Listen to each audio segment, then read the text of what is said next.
हे हमारे अद्वैत पिता परमेश्वर, हे हमारे उद्धारकर्ता,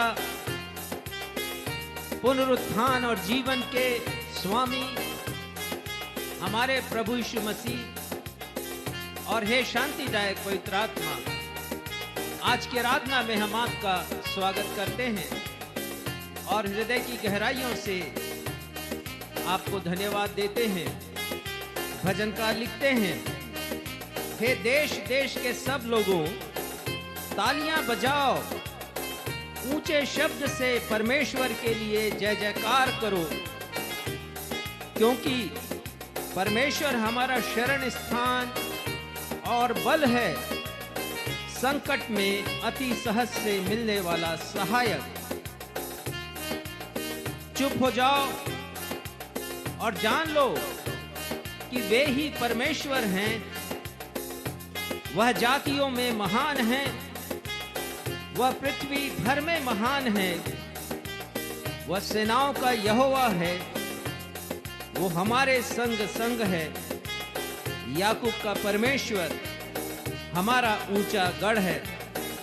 आइए भजन के इन पंक्तियों के साथ हम भी वह गीत गाएं जिसके शब्द कहते हैं, सेनाओं का यहोवा हमारे संग संग है, याकूब का परमेश्वर हमारा ऊंचा गढ़ है।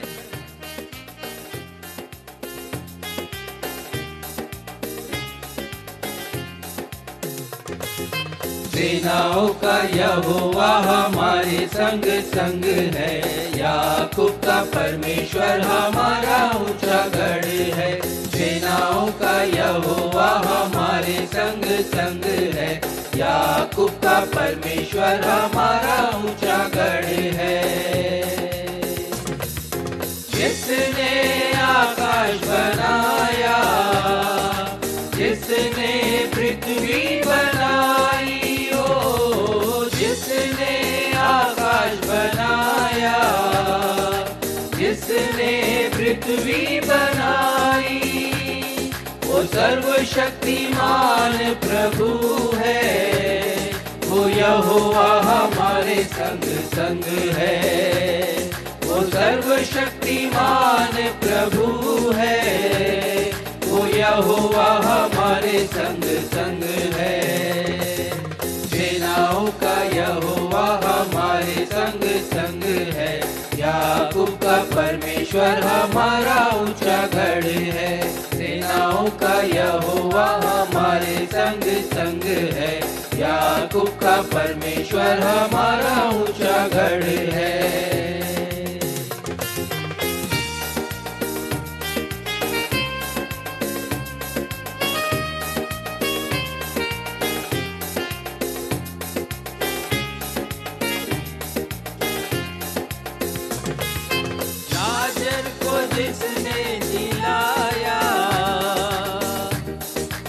प्यारे भाइयों और बहनों, हम सब इस बात को जानते हैं कि लाजर जो मार्था और मरियम का भाई था, जिसको मृत हुए 4 दिन हो चुके थे और जिसकी मृत देह से, जिसकी लाश से दुर्गंध आ रही थी, प्रभु यीशु मसीह ने अपने पुनरुत्थान की सामर्थ का परिचय दिया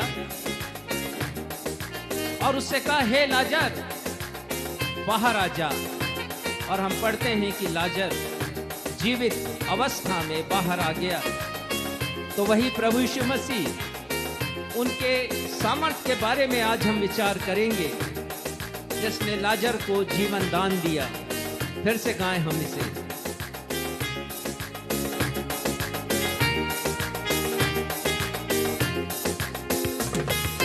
लाजर को जिसने जिलाया, जक्कई को जिसने बचाया हो। लाजर को जिसने जिलाया, जक्कई को जिसने बचाया, है जिसके लिए सब कुछ संभव, वो यहोवा हमारे संग संग है। जिसके लिए सब कुछ संभव, वो यहोवा हमारे संग संग है। सेनाओं सेनाओं का यहोवा हमारे संग संग है। याकूब का परमेश्वर हमारा ऊंचा गढ़ है। सेनाओं का यहोवा हमारे संग संग है। याकूब का परमेश्वर हमारा ऊंचा गढ़ है। याकूब का परमेश्वर हमारा ऊंचा गढ़ है। याकूब का परमेश्वर हमारा ऊंचा गढ़ है। नवजीवन एवेंजेलिकल चर्च की 199th ऑनलाइन एवं ऑफलाइन आराधना में मैं आकांक्षा सक्षम मसीह आप सभी प्रभु भक्तों का अपने उद्धारकर्ता प्रभु यीशु मसीह के नाम में स्वागत करती हूँ एवं आप सबों को जय यीशु, यीशु सहाय, शालो, जय मसीह की और प्रेज द लॉर्ड कहती हूँ। प्रिय भाइयों और बहनों, मनुष्यों का यह स्वभाव है कि वह बीमारी, दुर्घटना और मृत्यु पर अधिक ध्यान केंद्रित करते हैं, परंतु उस जीवन पर नहीं जिसे प्रभु यीशु मसीह ने मृत्यु के उपरांत देने की प्रतिज्ञा हर एक उस मनुष्यों के साथ की है जो प्रभु यीशु मसीह पर विश्वास करते हैं। जब मार्था और मरियम का भाई लाजर बीमार होकर मर गया, तब प्रभु यीशु मसीह मार्था और मरियम के घर पहुंचे तो मार्था प्रभु यीशु से कहने लगी कि प्रभु, यदि आप उस समय यहाँ होते जब मेरा भाई जीवित था, तब मेरा भाई नहीं मरता। प्रभु यीशु ने मार्था से कहा, पुनरुत्थान और जीवन मैं ही हूँ, और जो कोई मुझ पर विश्वास करता है, यदि वह मर भी जाए तो भी जिएगा। इसके पश्चात प्रभु यीशु ने मार्था से पूछा, क्या तू इस बात पर कि मैं ही पुनरुत्थान और जीवन हूँ विश्वास करती है? मार्था ने कहा, हाँ हे प्रभु, मैं विश्वास कर चुकी हूँ। आज हमारे पास्टर साहब इसी विषय पर संदेश देंगे, अतः अब संदेश को अवश्य सुनिएगा। आइए हम सब मिलकर एक गीत गाएं। गीत के बोल है, बिन तेरे मैं कुछ भी नहीं, यहोवा मुझे तेरी जरूरत है।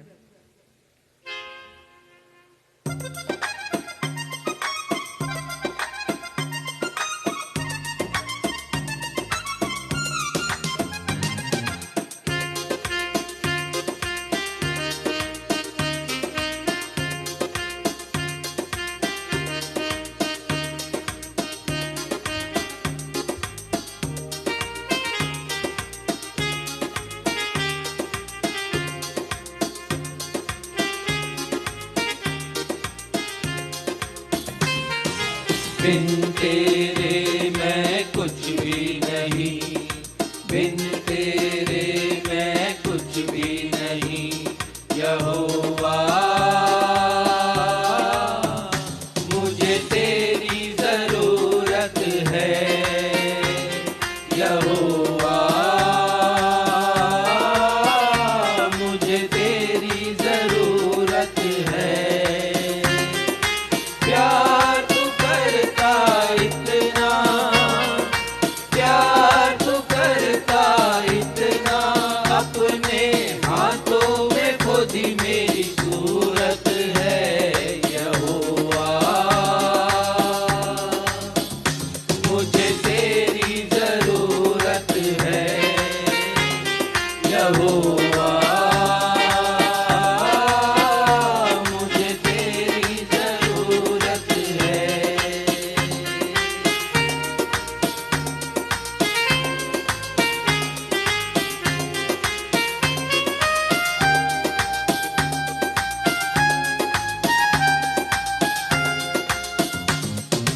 तू मेरे चेहरे की रौनक और है मेरी कुव्वत। तू मेरे चेहरे की रौनक और है मेरी कुव्वत। हसमत और जलाल के बादशाह तुझसे है मेरी जीनत। हसमत और जलाल के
तू, चाहे जवा तू, जिंदा खुदा तू, तू ना झूठी मूरत है यहोवा। मुझे तेरी जरूरत है यहोवा, मुझे तेरी जरूरत है।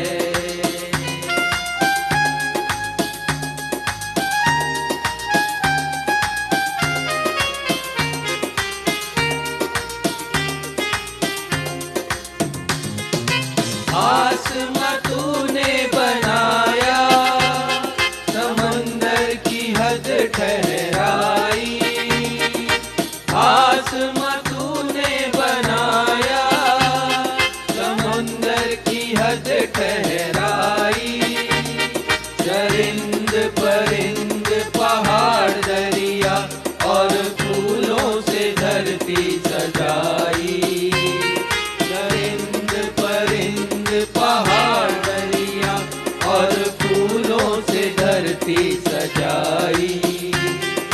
कायनात इतनी सुंदर बनाई, कायनात इतनी सुंदर बनाई, तू खुद कितना सुंदर है यहोवा। मुझे तेरी जरूरत है यहोवा, मुझे तेरी जरूरत है। प्यार तू करता इतना, प्यार तू करता इतना, अपने हाथों में खोदी मेरी सूरत है यहोवा। मुझे तेरी जरूरत है यहोवा,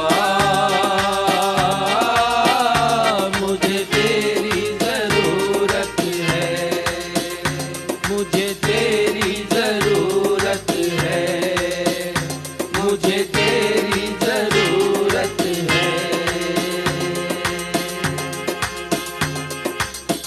हम इसी स्थिति में रहते हुए उत्तरवादी पाठ के लिए निकाल लेंगे भजन संहिता अध्याय 116 पद 1 से 9 एवं 12 से 15, जिसे पढ़ने में अगुवाई मिस्टर सक्षम मसीह करेंगे।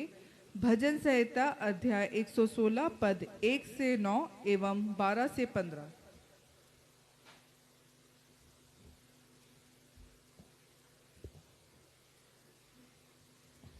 आइए हम सब मिलकर धर्मशास्त्र से निकाल लें भजन संहिता, उसका अध्याय 116 पद संख्या 1 से 9 तक और उसके पश्चात पद संख्या 12 से 15 तक, और अंत में हम सब मिलकर 15वें पद को साथ में मिलकर के पढ़ लेंगे। मैं प्रेम रखता हूँ इसलिए कि यहोवा ने मेरे गिड़गिड़ाने को सुना है। उसने जो मेरी ओर कान लगाया है, इसलिए मैं जीवन भर उसको पुकारा करूंगा। मृत्यु की रस्सियां मेरे चारों ओर थीं, मैं अधोलोक की सकेती में पड़ा था, मुझे संकट और शोक भोगना पड़ा। तब मैंने यहोवा से प्रार्थना की, हे यहोवा, विनती सुनकर मेरे प्राण को बचा ले। यहोवा अनुग्रहकारी और धर्मी है, और हमारा परमेश्वर दया करने वाला है। यहोवा भोलों की रक्षा करता है। जब मैं बलहीन हो गया था, उसने मेरा उद्धार किया। हे मेरे प्राण, तू अपने विश्राम स्थान में लौट आ, क्योंकि यहोवा ने तेरा उपकार किया है। तूने तो मेरे प्राण को मृत्यु से, मेरी आंख को आंसू बहाने से और मेरे पांव को ठोकर खाने से बचाया है। मैं जीवित रहते हुए अपने को यहोवा के सामने जानकर नित चलता रहूंगा। पद 12 से 15। यहोवा ने मेरे जितने उपकार किए हैं, उनका बदला मैं उसको क्या दूं। मैं उद्धार का कटोरा उठाकर यहोवा से प्रार्थना करूंगा। मैं यहोवा के लिए अपनी मन्नतें सबों की दृष्टि में प्रकट रूप में उसकी सारी प्रजा के सामने पूरी करूंगा। हम सब साथ में मिलकर पढ़ लें। यहोवा के भक्तों की मृत्यु उसकी दृष्टि में अनमोल है।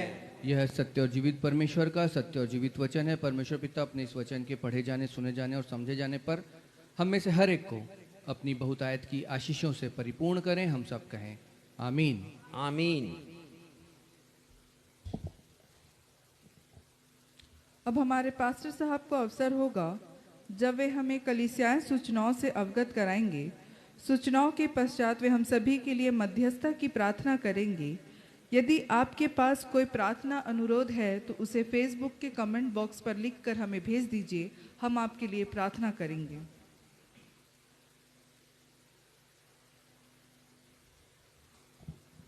नवजीवन इवेंजलिकल चर्च की 199वीं अर्थात 199th ऑन एवं ऑफलाइन आराधना में मैं आप सभी प्रभु भक्तों का जो कलीसिया भवन में मौजूद हैं या फिर ऑनलाइन उपस्थित हैं, मैं आप सभी का स्वागत करता हूं और आप सभी को प्रेज द लॉर्ड कहता हूं।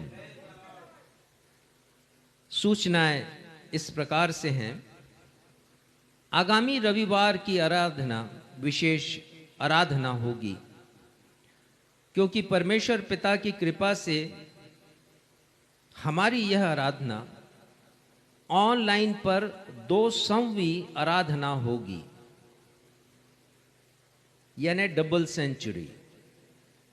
हमने प्रथम आराधना 22 मार्च 2020 के रविवार से प्रारंभ की थी और ये एक ऐसा समय था जब कोरोना वायरस इस विश्व पटल पर आ चुका था और उसकी मारक क्षमता निरंतर बढ़ती जा रही थी।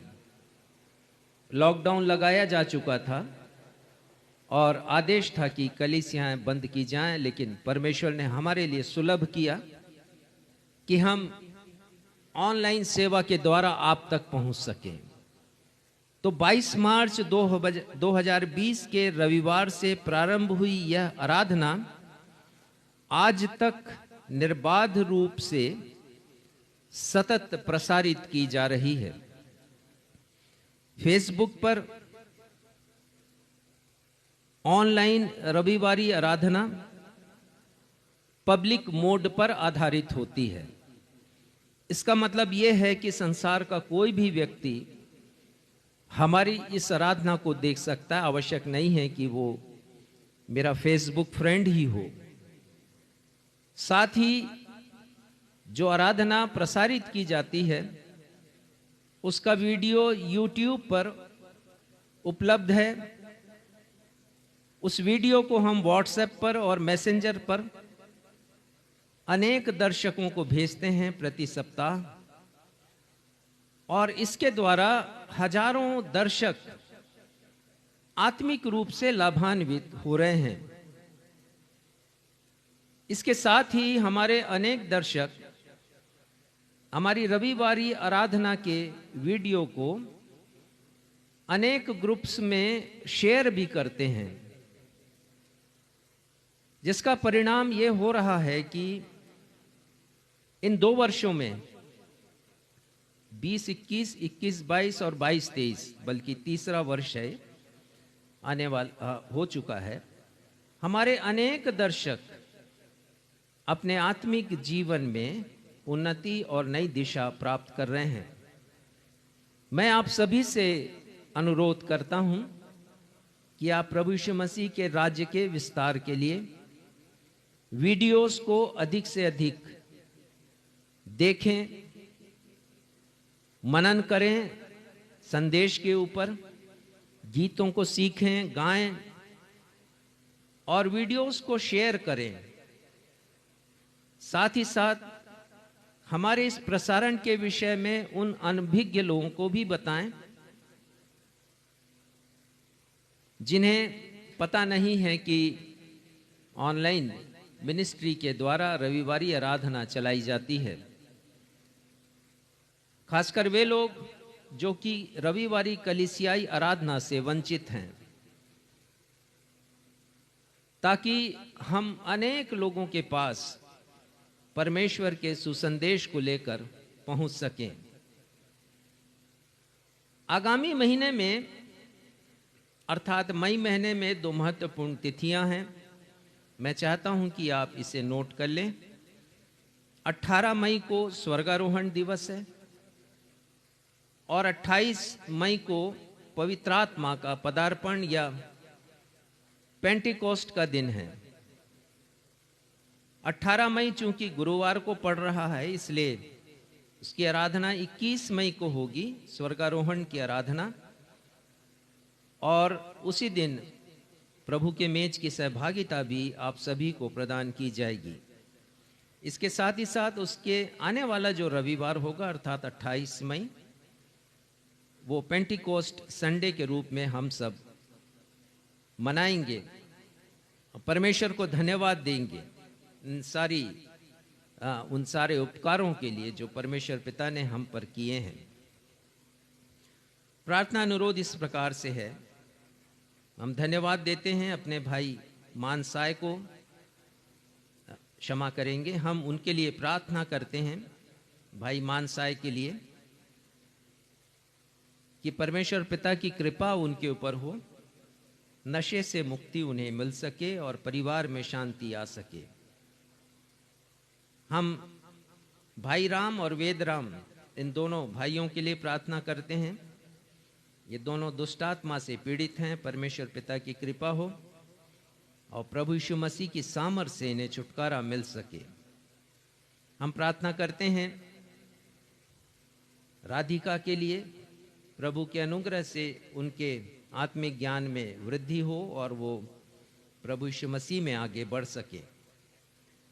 प्रार्थना करते हैं भाई प्रियांशु के लिए, शारीरिक और मानसिक बल उन्हें प्राप्त हो और विश्वास में स्थिरता आ सके। प्रार्थना करते हैं हम अपनी बहन मिसेस सरोज आनंद के लिए, जो फॉलोअप के लिए अभी बरेली गई हुई हैं। जैसा मैंने पहले बतलाया था कि उनके दोनों घुटनों में कटोरी का, घुटने की जो कटोरी होती है उसका प्रत्यारोपण हुआ है और उसके फॉलोअप के लिए वो गई हैं। परमेश्वर पिता से हम उनके पूर्ण चंगाई के लिए प्रार्थना करते हैं। प्रार्थना करते हैं उनके पति डॉक्टर आनंद राम के लिए, परमेश्वर की सहायता उन्हें नित्य प्रतिदिन मिलती रहे, परमेश्वर की अदृश्य उपस्थिति उनके साथ बनी रहे, परमेश्वर की सुरक्षा उन्हें मिले, क्योंकि वो अपने निवास में अकेले हैं।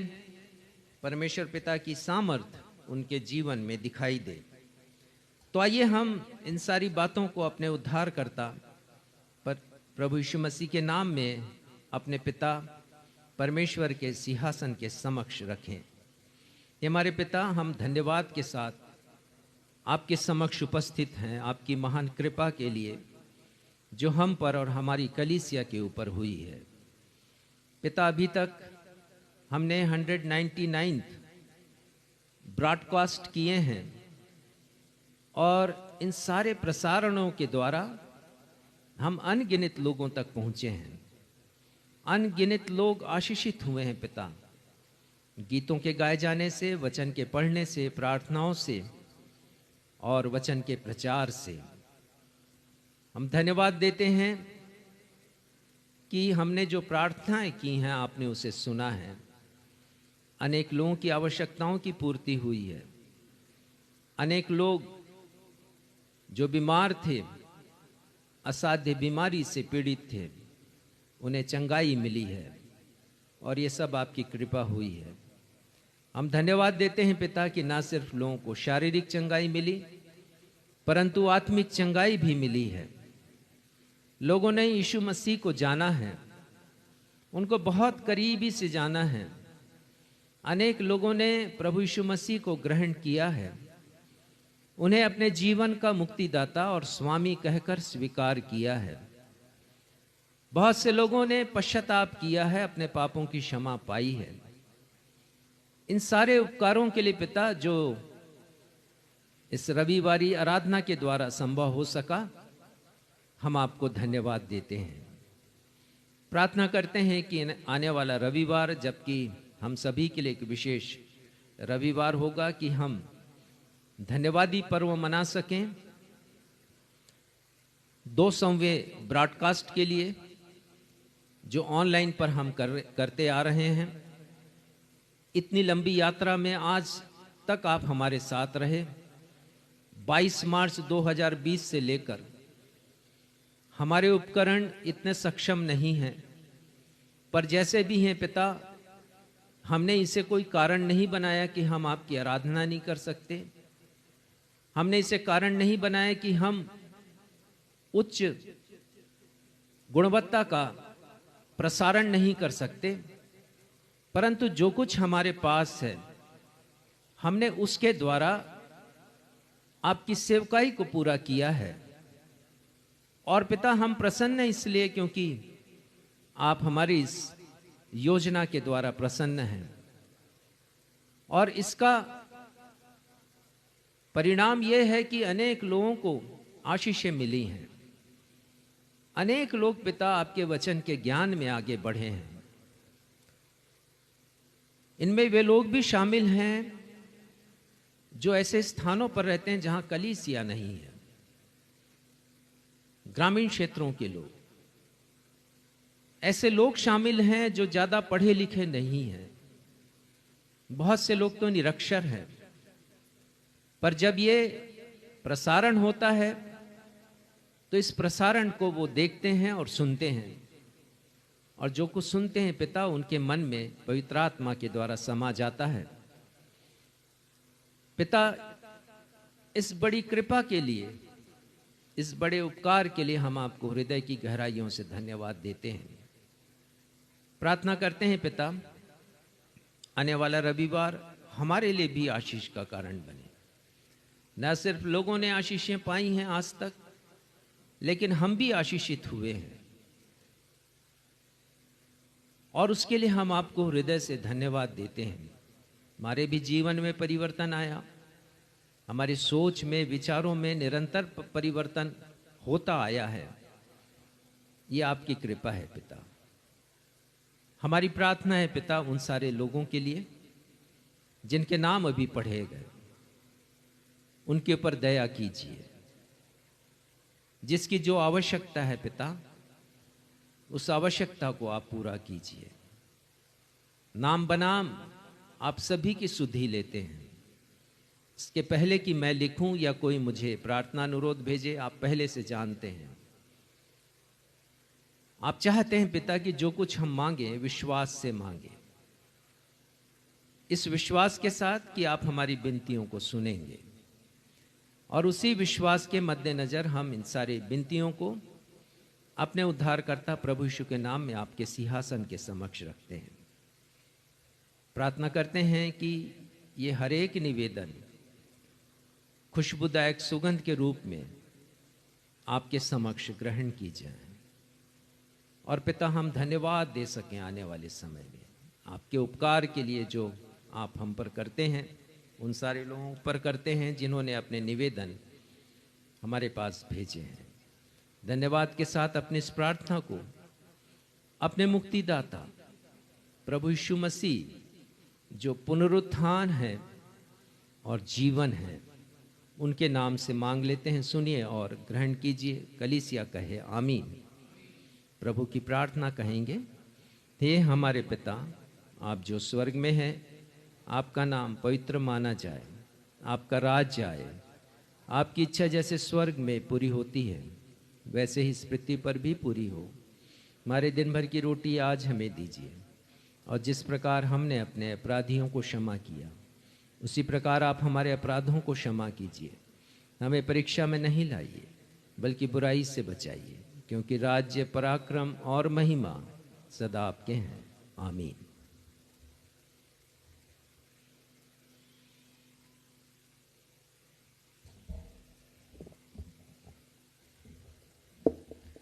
अब हम सभी के लिए अवसर होगा जब हम परमेश्वर पिता के द्वारा दी गई आशीषों को स्मरण करते हुए अपनी अपनी भेंटों तथा धन्यवादी भेंटों को अर्पित करेंगे। यदि हमारे ऑनलाइन दर्शक भी अपनी भेंटों को हमारे निर्माणाधीन चर्च भवन के निर्माण कार्य के लिए अर्पित करना चाहते हैं तो उनका स्वागत है। वे कृपया हमारे पास्टर साहब से संपर्क कर सकते हैं। आइए भेंटों को अर्पित करते समय हम सब धन्यवाद का गीत गाएं। गीत के शब्द है, जो कुछ है तूने दिया उसके बदले में क्या दूं, धन्यवाद का कटोरा उठा के मैं ये कहूँ।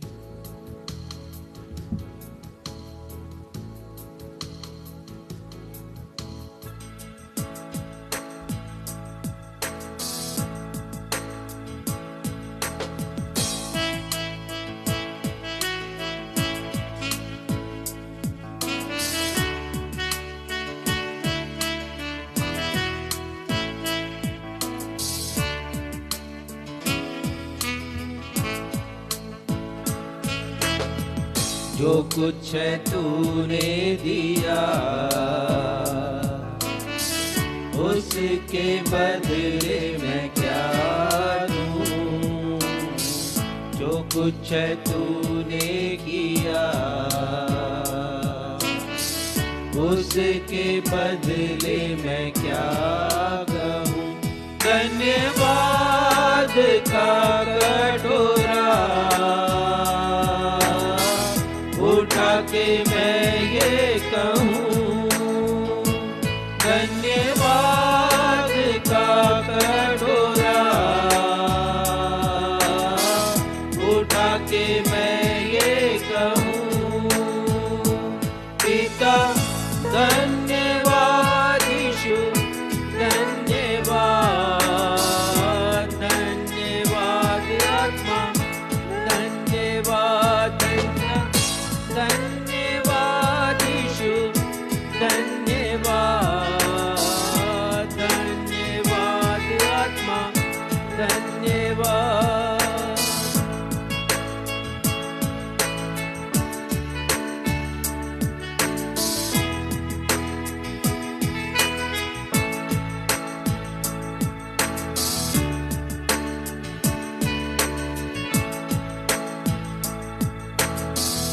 जीवन है तेरा दिया,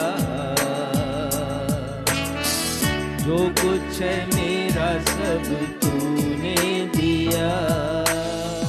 जीवन है तेरा दिया,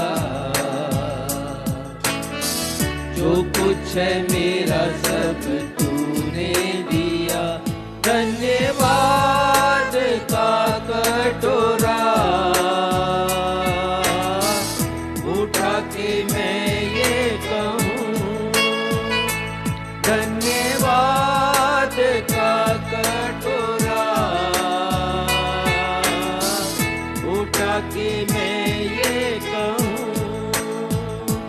पिता धन्यवाद, यीशु धन्यवाद, धन्यवाद आत्मा धन्यवाद, धन्यवाद, धन्यवाद आत्मा धन्यवाद। भेंटों के धन्यवाद की प्रार्थना भाई क्षितिज मसीह करेंगे।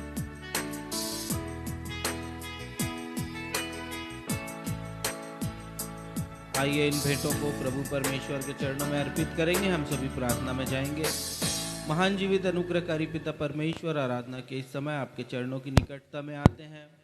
धन्यवाद देते हैं प्रेम पिता कि आपने हमें इस योग्य बनाया है कि हम अपने जीविका उपार्जन में से, जैसा कि हमारी रीति रही है, आपको भेंट अर्पित करने पाते हैं। प्रेम पिता, हमारे जीवन में आपके द्वारा दिए गए आशीषों के फल स्वरूप, आपके अनुग्रह के फल स्वरूप और आपकी दया के फल स्वरूप जो कुछ भी हम अर्जित करते हैं प्रेमी पिता, वो केवल और केवल आपका अनुग्रह है जो हम पर काबिज होता है प्रेमी पिता। वरना हम में ये शक्ति नहीं कि हम अपने बलबूते कुछ कर पाएं। हम धन्यवाद देते प्रेम पिता कि आपने हमें सामर्थ्य से परिपूर्ण किया है। हम धन्यवाद देते कि हमारे जीवन में आप उपहार प्रदान करते हैं प्रेम पिता, आशीषों के रूप में, और उन्हीं उपहारों को हम स्मरण करते हैं प्रेम पिता और अपना धन्यवादी हृदय आपको प्रकट करते हैं। हम धन्यवाद की भेंटों को भी अर्पित करते हैं। हम प्रार्थना और विनती करते हैं प्रेम पिता की ये भेंटें आपको ग्रहण योग्य होने वाली हो सके।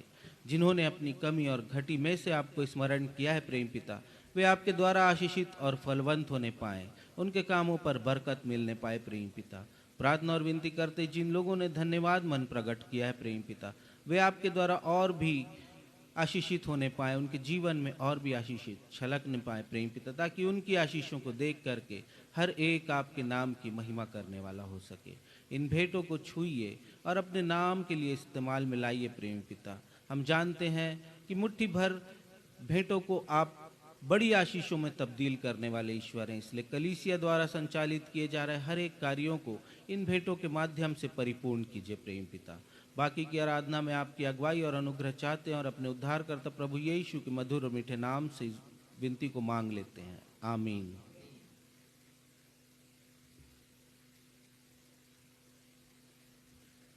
पवित्र शास्त्र बाइबल से पाठों का पठन। पहला पाठ पुराने नियम से यशायाह अध्याय 25 पद 8 और 9, जिसे पढ़ने में अगुवाई मिसेस बीना मसीह करेंगी। दूसरा पाठ नए नियम से रोमियो अध्याय 8 पद 5 से 11, जिसे पढ़ने में अगुवाई भाई क्षितिज मसीह करेंगे। पहला पाठ पुराने नियम से यशायाह अध्याय 25 पद 8 और 9।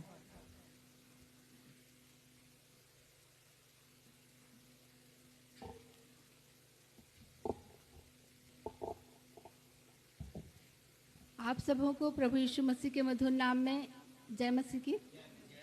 मैं आपके समक्ष पुराने नियम से पढ़ लूँगी यशायाह अध्याय 25 पद 8 एवं 9। यहाँ पर इस प्रकार लिखा है, वह मृत्यु का सदा के लिए नाश करेगा और प्रभु यहोवा सबों के मुख पर से आंसू पोंछ डालेगा और अपनी प्रजा की नाम धराई सारी पृथ्वी पर से दूर करेगा, क्योंकि यहोवा ने ऐसा ही कहा है। उस समय यह कहा जाएगा, देखो हमारा परमेश्वर यही है, हम इसी की बाट जोहते आए हैं कि वह हमारा उद्धार करे। यहोवा यही है, हम उसकी बाट जोहते आए हैं, हम उससे उद्धार पाकर मगन और आनंदित होंगे। परमेश्वर का जीवित कलाम है यह। परमेश्वर इसके पढ़े सुने जाने पर हम सबों को आशीष प्रदान करें। हम सब कहें आमीन।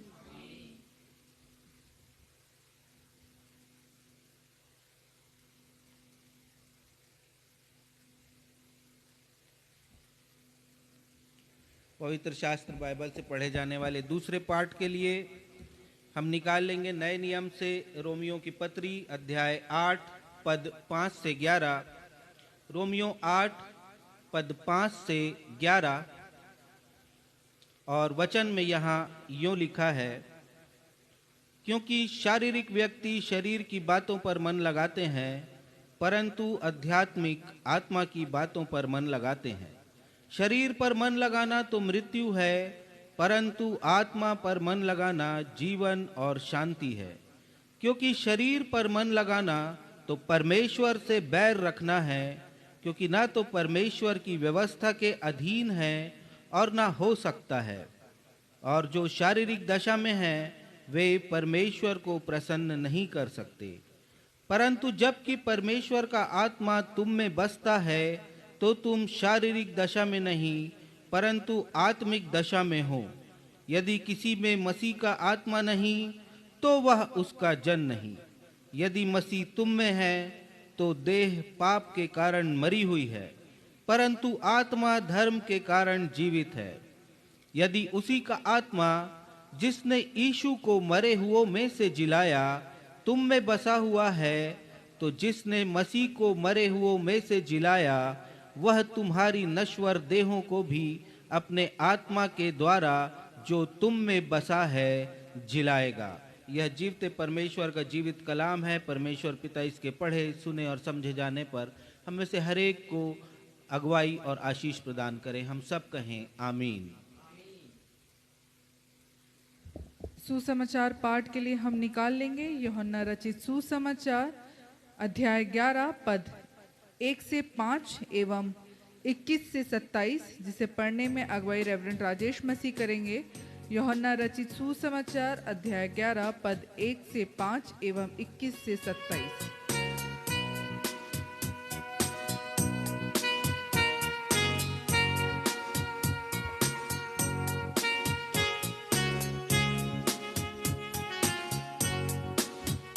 आज का सुसमाचार का पाठ यूहन्ना रचित सुसमाचार उसका 11वां अध्याय पद संख्या 1 से 5 और उसके पश्चात पद संख्या 21 से 27 तक। यहाँ इस प्रकार लिखा है, मरियम और उसकी बहन मार्था के गांव बैतनिय्याह का लाजर नामक एक मनुष्य बीमार था। यह वही मरियम थी जिसने प्रभु पर इत्र डालकर उसके पांवों को अपने बालों से पोंछा था।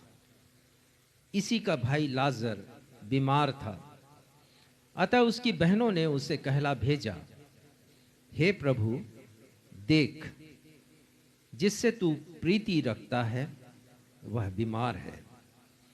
यह सुनकर यीशु ने कहा, यह बीमारी मृत्यु की नहीं, परंतु परमेश्वर की महिमा के लिए है, कि उसके द्वारा परमेश्वर के पुत्र की महिमा हो। यीशु मार्था और उसकी बहन और लाजर से प्रेम रखता था। इसके पश्चात पद संख्या 21 से लेकर पद संख्या 27 तक। मार्था ने यीशु से कहा, हे प्रभु, यदि तू यहां होता तो मेरा भाई कदापि न मरता। और अब भी मैं जानती हूं कि जो कुछ तू परमेश्वर से मांगेगा परमेश्वर तुझे देगा। यीशु ने उससे कहा, तेरा भाई फिर जी उठेगा। मार्था ने उससे कहा, मैं जानती हूं कि अंतिम दिन में पुनरुत्थान के समय वह जी उठेगा। यीशु ने उससे कहा, पुनरुत्थान और जीवन मैं ही हूं। जो कोई मुझ पर विश्वास करता है वह यदि मर भी जाए तो भी जिएगा, और जो कोई जीवित है और मुझ पर विश्वास करता है वह अनंत काल तक नहीं मरेगा। क्या तू इस बात पर विश्वास करती है? मार्था ने यीशु से कहा, हां, हे प्रभु, मैं विश्वास करती हूं कि परमेश्वर का पुत्र मसीह जो जगत में आने वाला था वह तू ही है। यह प्रभु यीशु ख्रिस्ट का सुसमाचार है। हे प्रभु यीशु ख्रिस्ट, आपके नाम की महिमा हो। हम सब कहें आमीन। आमीन।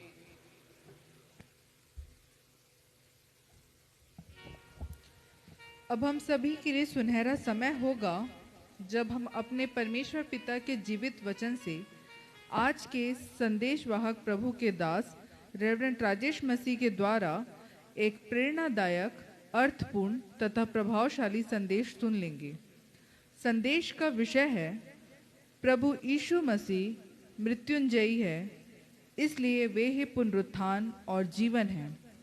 Lord Jesus Christ has conquered the death, that is why he is the resurrection and the life। परंतु इसके पहले कि हम संदेश सुने, आइए संदेश से ताल्लुक रखता हुआ एक गीत गाएं। गीत के शब्द हैं, तेरा प्यार है महान, तेरा प्यार है महान, पहले मैं जो मृत था तूने डाली मुझ में जान। यह गाना फोल्डर के पेज नंबर 19 में सॉन्ग नंबर 23 है। Page number 19 song number 23।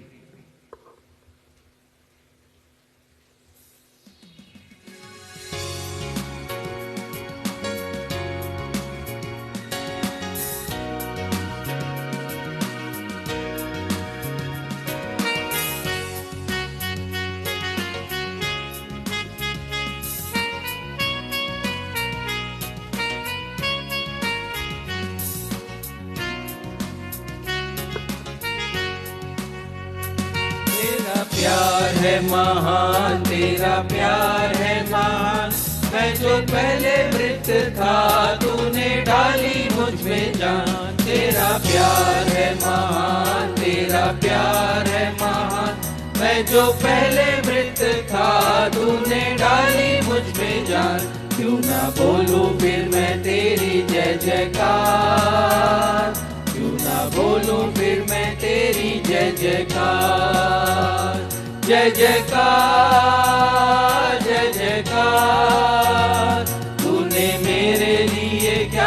न किया। जय जयकार जय जयकार, तूने मेरे लिए क्या कुछ न किया।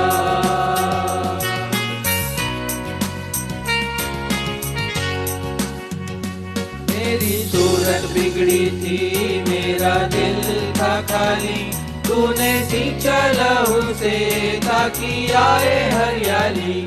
मेरी सूरत बिगड़ी थी, मेरा दिल था खाली, तूने सींचा लहू से ताकि आए हरियाली। क्यों ना बोलूं फिर मैं तेरी जय जयकार, क्यों ना बोलूं फिर मैं तेरी जय जयकार। जय जयकार जय जयकार, तूने मेरे लिए क्या कुछ न किया। जय जयकार जय जयकार, तूने मेरे लिए क्या कुछ न किया।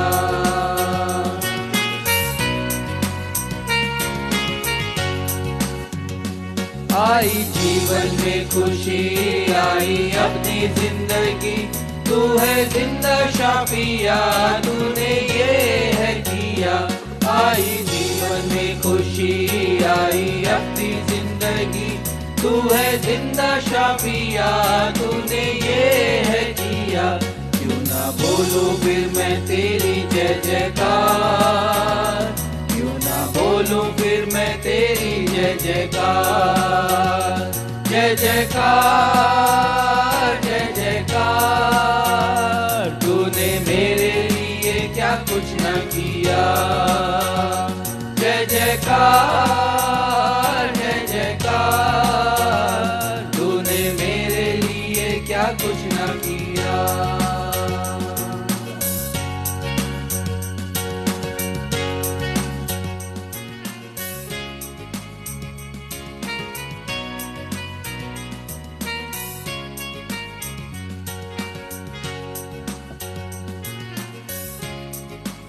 हम पिछले 2 रविवारों से प्रभु यीशु मसीह के पुनरुत्थान पर मनन कर रहे हैं।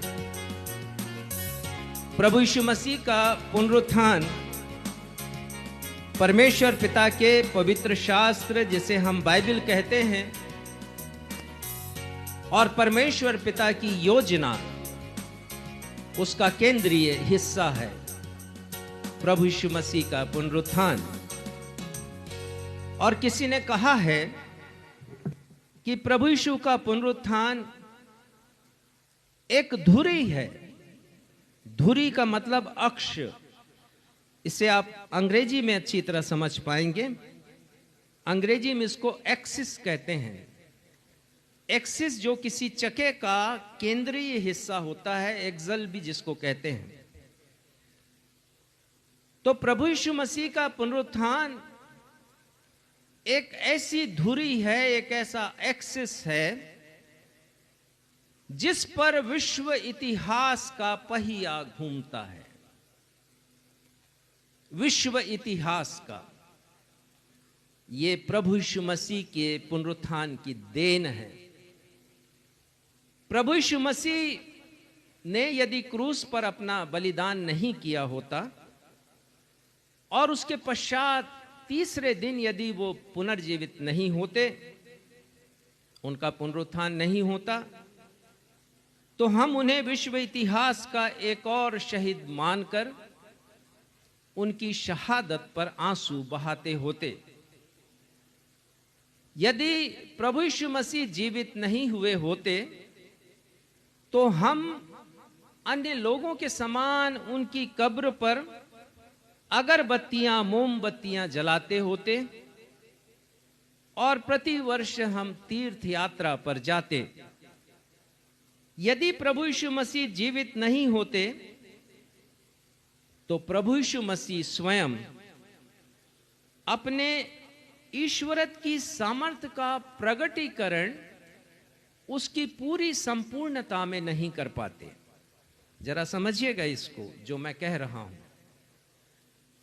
प्रभु यीशु मसीह ने अपने ईश्वरत्व का प्रदर्शन किया है।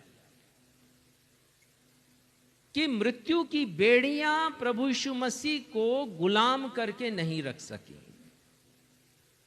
जिस कब्र में उन्हें दफन किया गया था, हम पढ़ते हैं कि भारी भारी बहुत वजनी पत्थर, करीब 3 टन से भी अधिक वजनी, वो उनके कब्र के द्वार पर फिक्स कर दिया गया था और उसमें सील लगी थी रोमन सरकार की। पर प्रभु यीशु मसीह ने तोड़ दिया कब्र के हर एक बंधन को और वो पत्थर भी लुढ़क गया। ये है प्रभु यीशु मसीह की ईश्वरत्व की के सामर्थ्य की परिपूर्णता में प्रकटीकरण होना। तो इतना महत्वपूर्ण है ये प्रभु यीशु मसीह का पुनरुत्थान। और आगे मैं बताऊंगा आपको कि यदि प्रभु यीशु मसीह ने अपने ईश्वरत्व का प्रदर्शन कर वो स्वयं जीवित नहीं होते, तो प्रभु यीशु मसीह का स्वर्गारोहण भी जीवित अवस्था में संभव नहीं था। और याद कीजिए कि प्रभु यीशु मसीह ने प्रतिज्ञा की थी कि मैं पवित्र आत्मा तुम्हें दूंगा। और यदि यीशु जीवित नहीं होते, स्वर्गारोहण नहीं हुआ होता उनका, तो पवित्र आत्मा का आगमन भी इस पृथ्वी पर नहीं होता। और यदि पवित्र आत्मा का आगमन नहीं हुआ होता तो पेंटिकोस्ट के दिन कलीसिया का जन्म भी नहीं हुआ होता। और यदि कलीसिया का जन्म नहीं होता तो प्रभु यीशु मसीह के शिष्य पवित्र आत्मा की सामर्थ्य से परिपूर्ण नहीं हो पाते। और यदि प्रभु यीशु मसीह के शिष्य पवित्र आत्मा के सामर्थ्य से परिपूर्ण नहीं होते तो मिशन स्थापित नहीं होते। और यदि मिशन स्थापित नहीं होते तो सुसमाचार का फैलाव सारी सृष्टि में, सारे जगत में हो नहीं पाता। और सुसमाचार का फैलाव नहीं हो पाता तो कलीसियाएं नहीं बन पाती। कलीसियाओं का भी फैलाव हुआ, विस्तार हुआ।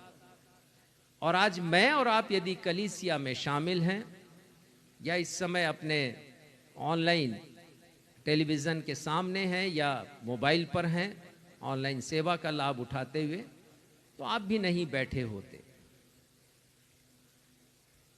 प्रभु यीशु मसीह का पुनरुत्थान संपूर्ण विश्व इतिहास की अत्यंत महत्वपूर्ण और बेमिसाल घटना है। हम उसे केवल पुनरुत्थान दिवस या ईस्टर संडे तक सीमित नहीं कर सकते। और इसीलिए जो मैंने सीखा है परमेश्वर के वचन से, विशेषकर संत पौलुस के लेखनी से, पत्रियों में जो उन्होंने प्रकट किया प्रभु यीशु मसीह के पुनरुत्थान को, तो इस पुनरुत्थान के ऊपर हम क्रमिक संदेश दे रहे हैं।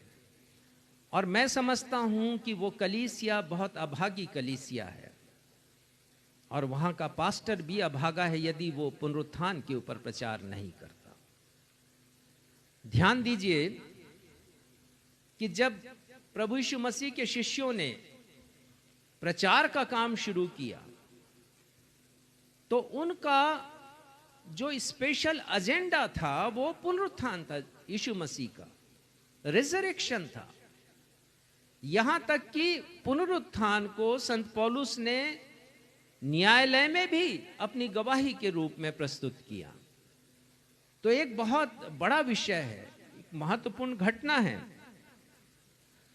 और यह घटना प्रमाणित करता है कि प्रभु यीशु मसीह ने मृत्यु के ऊपर विजय प्राप्त की है और प्रभु यीशु मसीह मृत्युंजयी है।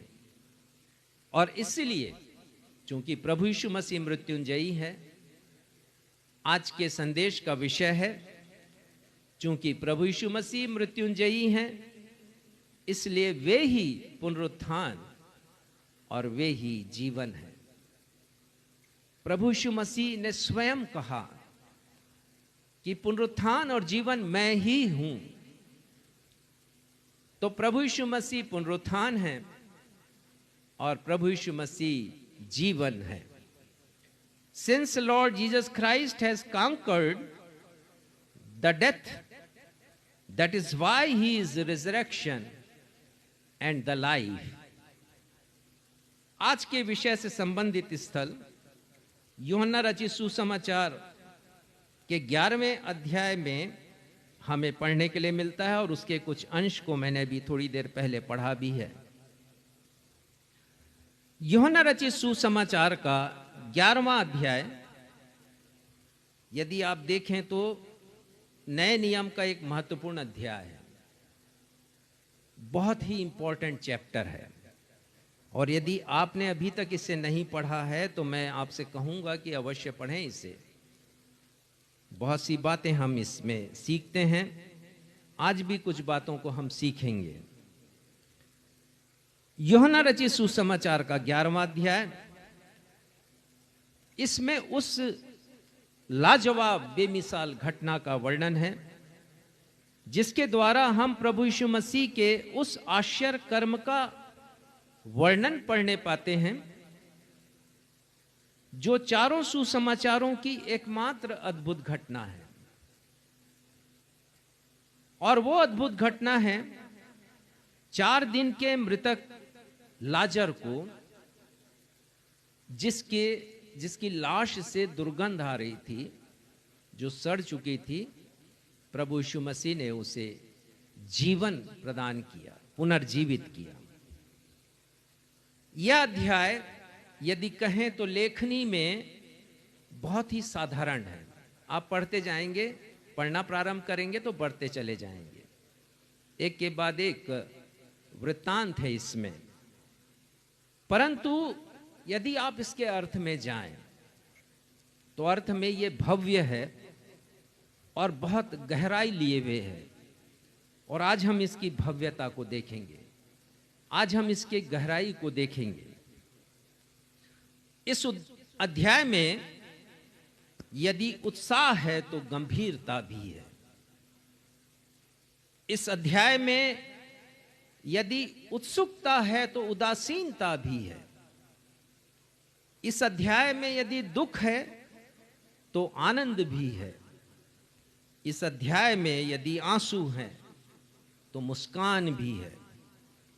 कुल मिलाकर यह अध्याय अद्भुत और अनोखा अध्याय है। 4 दिन के मृतक लाजर के पुनर्जीवित किए जाने का वृत्तांत हमें पद संख्या 1 से 44 में मिलता है, 11वें अध्याय के। इसमें बतलाया गया है कि लाजर कैसे जीवित हुआ, मृतक लाजर कैसे वो जीवित हुआ। और इसको यदि आप पूरा पढ़ें ध्यान से तो 5 बार यदि शब्द का उपयोग हुआ है, 5 बार, 1 से लेकर 44 के मध्य में। वैसे कुछ और यदि हैं लेकिन वो आपस में जुड़े हुए हैं, तो केवल 5 यदि मैंने रखे हैं आज के आपके और मेरे मनन के लिए। तो यदि शब्द हम लगा तो देते हैं, बोलचाल की भाषा में बोल भी देते हैं, लेकिन क्या कभी सोचा कि इसका अर्थ क्या होता है? मैंने पता किया, अंग्रेजी में इसे इफ कहते हैं। और यह शब्द 2 वाक्यों को जोड़ता है। 2 अलग अलग वाक्य हैं, उन दोनों को ये जोड़ने वाला वाक्य है। अंग्रेजी में इसको कंजंक्शन कहते हैं। यदि शब्द अपने आप में जटिल होता है,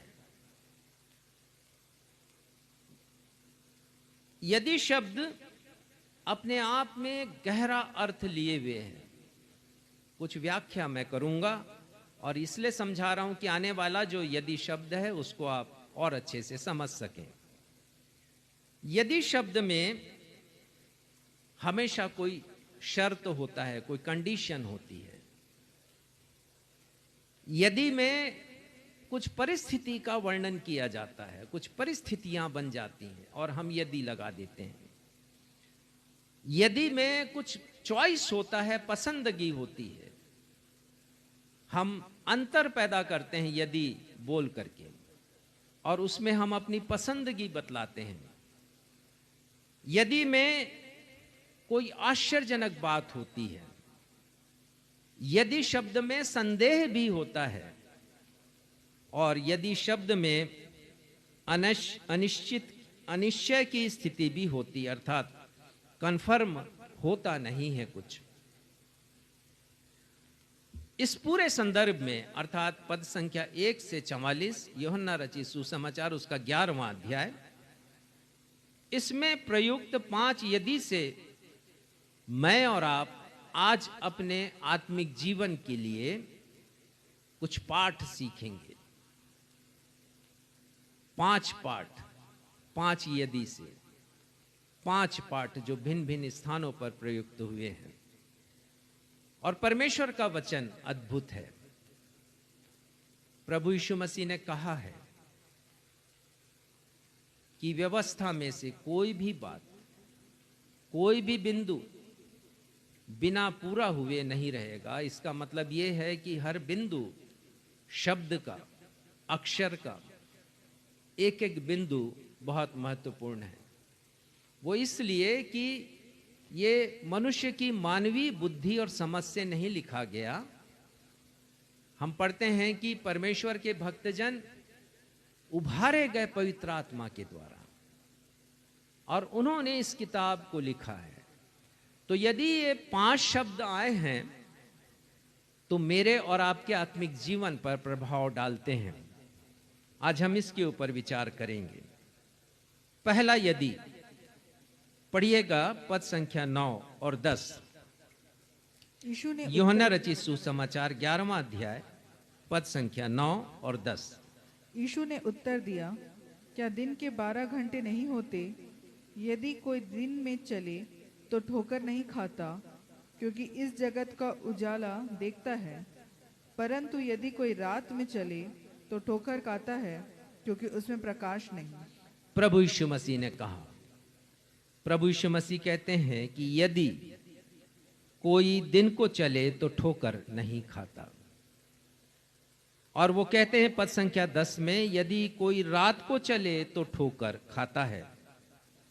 क्यों कहा प्रभु यीशु मसीह ने इन वाक्यांशों को?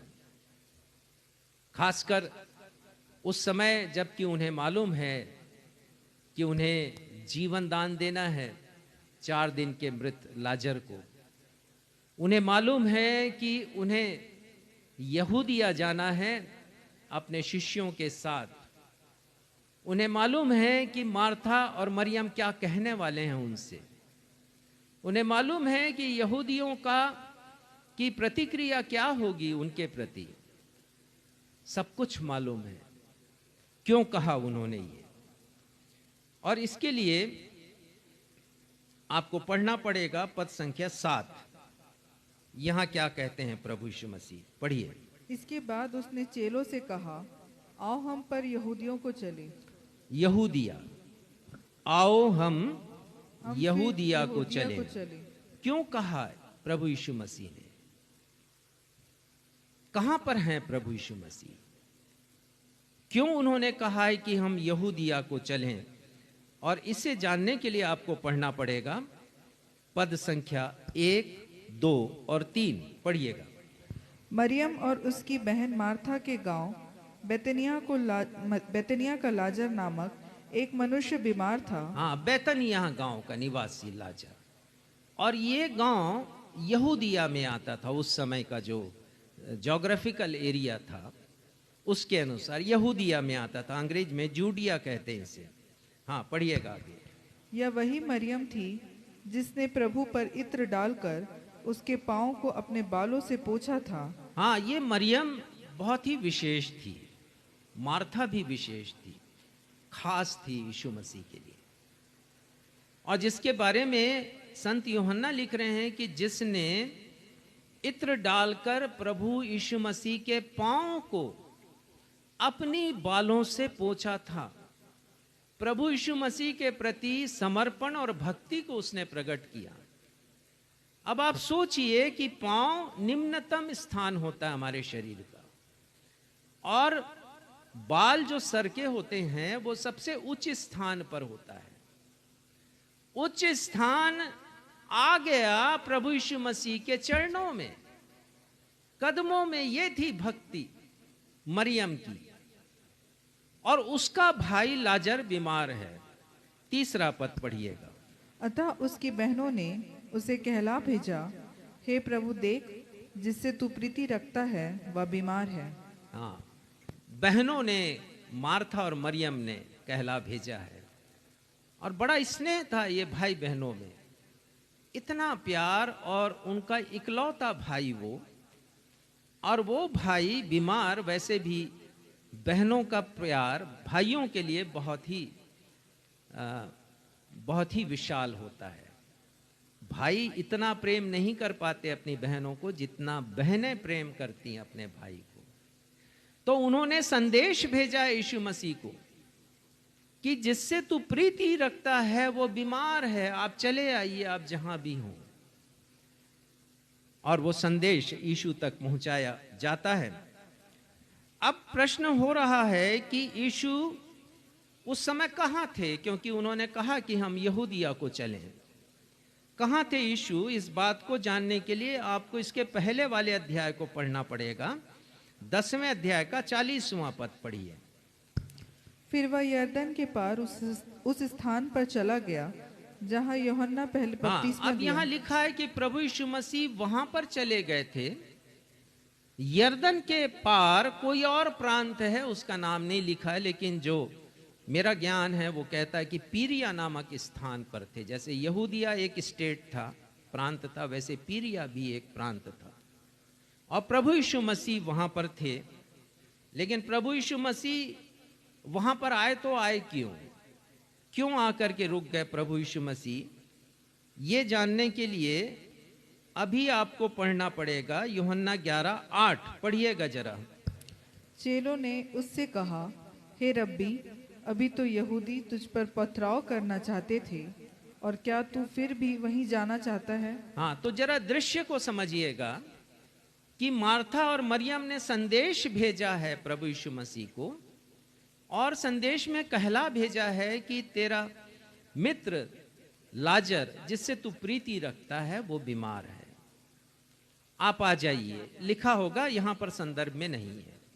और यीशु मसीह उस समय यरदन पार में हैं, और उन्होंने शिष्यों से कहा है कि चलो यहूदिया को हम चलें। तो शिष्यों का जो प्रतिक्रिया 8वें पद में अभी पढ़ा गया कि अभी तो यहूदी तुझे पथरवा करना चाहते थे और तू फिर से यहूदिया जाना चाहता है।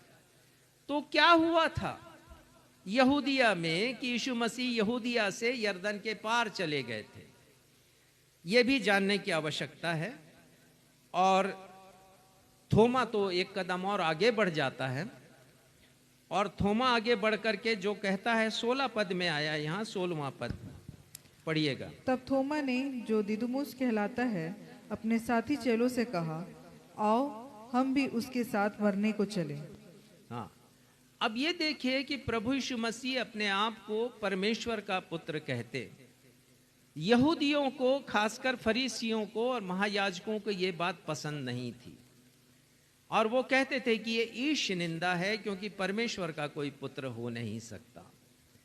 वो उसको शाब्दिक अर्थों में लेते थे, उसके भाव को उन्होंने कभी नहीं समझा कि उसका भाव क्या होता है। और जब प्रभु यीशु मसीह ने कहा, तो 10वें अध्याय का 30वां पद पढ़िएगा। मैं और पिता एक हैं। 31वां 31। यहूदियों ने उस पर पथराव करने को फिर पत्थर उठाए। हाँ, पत्थर उठाया, ये दूसरी बार है। तो प्रभु यीशु मसीह को ये पत्थरवाह करना चाह रहे हैं, और प्रभु यीशु मसीह जो पीरिया में हैं, यरदन के उस पार हैं शिष्यों के पास, और शिष्यों के लिए भी बड़ी आरामदेह जगह होगी।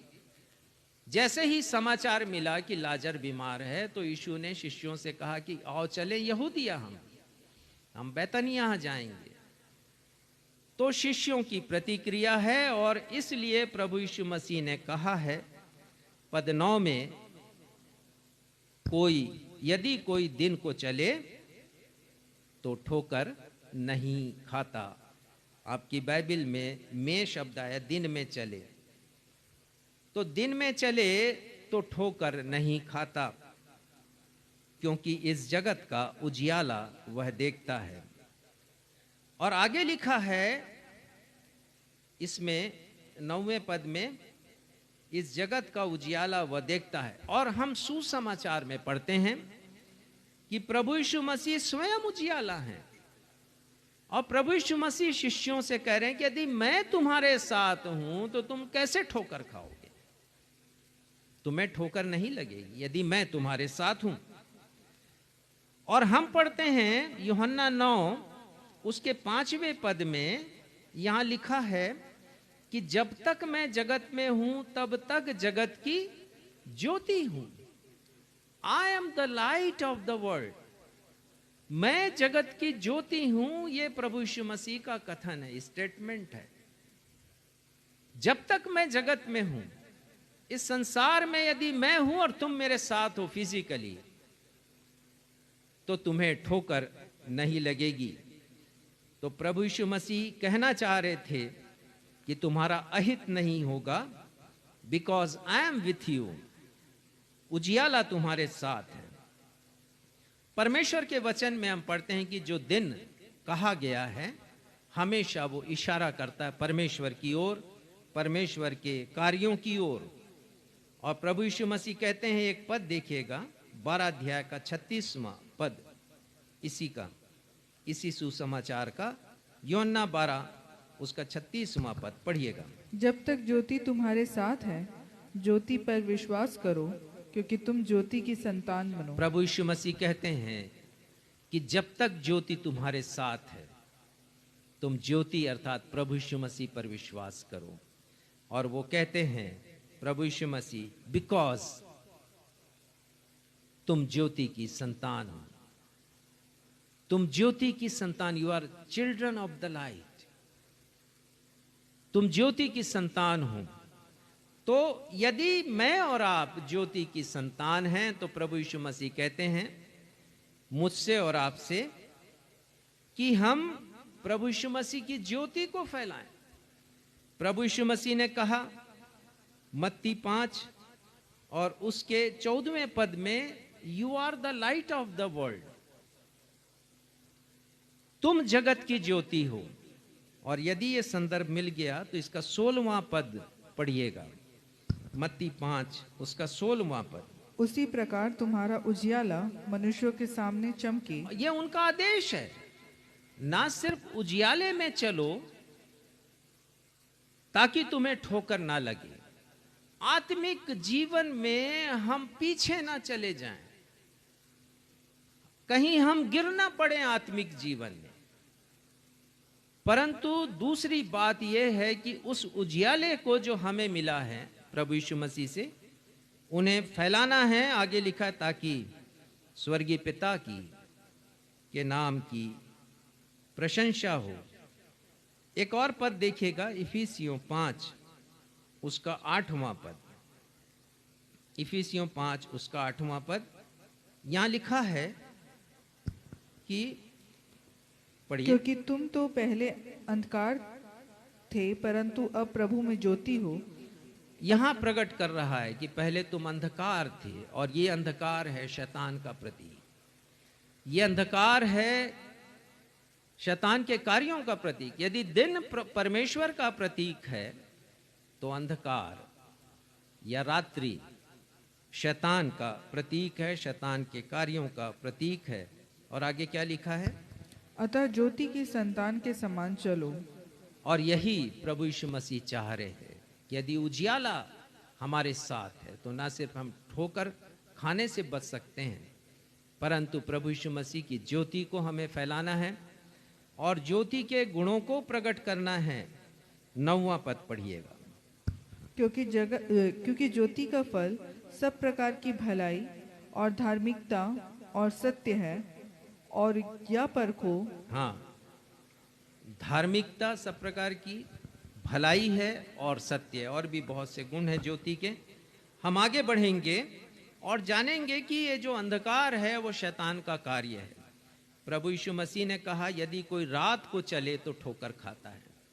शैतान की इच्छाओं को यदि कोई पूरा करेगा, आत्मिक जीवन में वो ठोकर खाएगा, वो गिर पड़ेगा। और इसका उसे अंत में विशेषकर न्याय के दिन बड़ा पछतावा होगा, क्योंकि वो पुरस्कृत नहीं होगा प्रभु यीशु मसीह के सामने। यूहन्ना 1:5 में लिखा है कि ज्योति इस जगत में आई, लेकिन अंधकार ने उसे ग्रहण नहीं किया। ज्योति कौन सी? प्रभु यीशु मसीह की स्वयं की ज्योति इस जगत में आई, लेकिन अंधकार ने, उन लोगों ने जो पत्थरवाह करने पर आमादा हैं प्रभु यीशु मसीह के ऊपर, उन्होंने प्रभु यीशु मसीह को ग्रहण नहीं किया और ये ठोकर खा रहे हैं। तो ये पहला यदि था और उसमें हमने अपने आत्मिक जीवन के लिए कुछ बातों को सीखा। दूसरा यदि फिर से आ जाए यूहन्ना 11 और उसके 12वें पद में। दूसरा यदि पढ़िएगा। तब चेलों ने उससे कहा, हे प्रभु, यदि वह सो गया है तो स्वस्थ हो जाएगा। हाँ, वो कह रहे हैं शिष्य प्रभु यीशु मसीह से कि यदि वह सो गया है तो वह बच जाएगा पुरानी बाइबिल में, और अभी नई बाइबिल में स्वस्थ हो जाएगा, वो ठीक हो जाएगा, वो चंगा हो जाएगा। अब प्रश्न फिर यहां उठता है कि शिष्यों ने क्यों कहा ऐसा? तो इसे जानने के लिए पद संख्या 11 पढ़ना पड़ेगा। यूहन्ना 11 का 11 पद पढ़िए। उसने ये बातें कही और इसके बाद उनसे कहने लगा, हमारा मित्र लाजर सो गया है, परंतु मैं उसे जगाने जाता हूँ। हाँ, प्रभु यीशु मसीह कह रहे हैं कि यहूदिया हमें चलना है, हम बैतनिया जाएंगे, लाजर बीमार है। और बाद में इसी मध्य लिखा है कि 2 दिन प्रभु यीशु मसीह और ठहर गए हैं शिष्यों से, फिर उनकी चर्चा होती है, वार्तालाप होता है। प्रभु यीशु मसीह कहते हैं कि मेरा मित्र लाजर सो गया है और मैं उसे जगाने जाता हूं। अब शिष्यों ने कहा, यह सुनकर पद 12 में अभी पढ़ा गया, यदि लाजर सो गया है तो वह बच जाएगा, वो चंगा हो जाएगा, स्वस्थ हो जाएगा। प्रभु आप जाएंगे और वो इसे ठीक कर देंगे। लाजर सो गया है से प्रभु यीशु मसीह का तात्पर्य था कि लाजर की मृत्यु हो चुकी है। यहां पढ़िएगा 13 पद में। यीशु ने तो उसकी मृत्यु के विषय में कहा, उसकी मृत्यु के विषय में कहा। प्रभु यीशु मसीह के ने कहा लाजर की मृत्यु के विषय में, और उसके आगे क्या लिखा है? परंतु वे समझे कि उसने नींद से सो जाने तो के विषय प्रभु में यीशु कहा। मसीह कह कुछ रहे हैं और शिष्य समझ कुछ रहे हैं। इसका मतलब यह है कि जब भी मैं और आप वचन को पढ़ें तो लकीर के फकीर कभी ना बने। यहां पर ऐसा लिखा है तो लिखा है, तो हमने अपने लिए उसका अर्थ बना लिया। बहुत से लोग पूछते हैं कि कहां लिखा है बाइबिल में। जैसे यदि कोई थिएटर जाता है मूवी देखने के लिए तो बोलेगा कहां लिखा है कि बाइबिल में कि थिएटर मत जाओ। फरीसी भी इसी प्रकार का व्यवहार करते थे। सब्त के दिन उन्होंने आड़े हाथ लिया प्रभु यीशु मसीह को कि आपने चंगा किया तो किया क्यों, कुछ भी काम करना मना है। प्रभु यीशु मसीह ने कहा कि तुम व्यवस्था को अपने अनुसार मोड़ लेते हो। व्यवस्था के अर्थ को, तुम्हारा गधा गिर जाता है गड्ढे में तो तुम उसको निकाल लेते हो। यहां मैंने अच्छा काम किया तो तुम उसकी आलोचना कर रहे हो। लकीर के फकीर ना बने हम। प्रभु यीशु मसीह कुछ और कह रहे हैं, शिष्यों ने कुछ और उसे समझ लिया है। हम बहुधा शाब्दिक अर्थ ले लेते हैं, परमेश्वर के वचन में लिखा है, पर उसके भीतर हम घुसने की कोशिश नहीं करते, उसका अर्थ हम नहीं निकालते। तो वचन को समझने के लिए हमें बुद्धि चाहिए, और ये बुद्धि पवित्र आत्मा देता है। याकूब 1:5 में लिखा है, यदि मिल सकता है तो पढ़ दीजिए। याकूब 1:5, यदि तुम में से किसी के पास बुद्धि की कमी हो तो वो परमेश्वर पिता से मांगे, जो बिना उल्हाना किए सभी को प्रदान करता है, ऐसा ही कुछ लिखा है, पढ़िएगा। पर यदि तुम में से किसी को बुद्धि की घटी हो तो परमेश्वर से मांगे, जो बिना उल्हाना दिए सबको उदारता से देता है। सबको उदारता से देते हैं।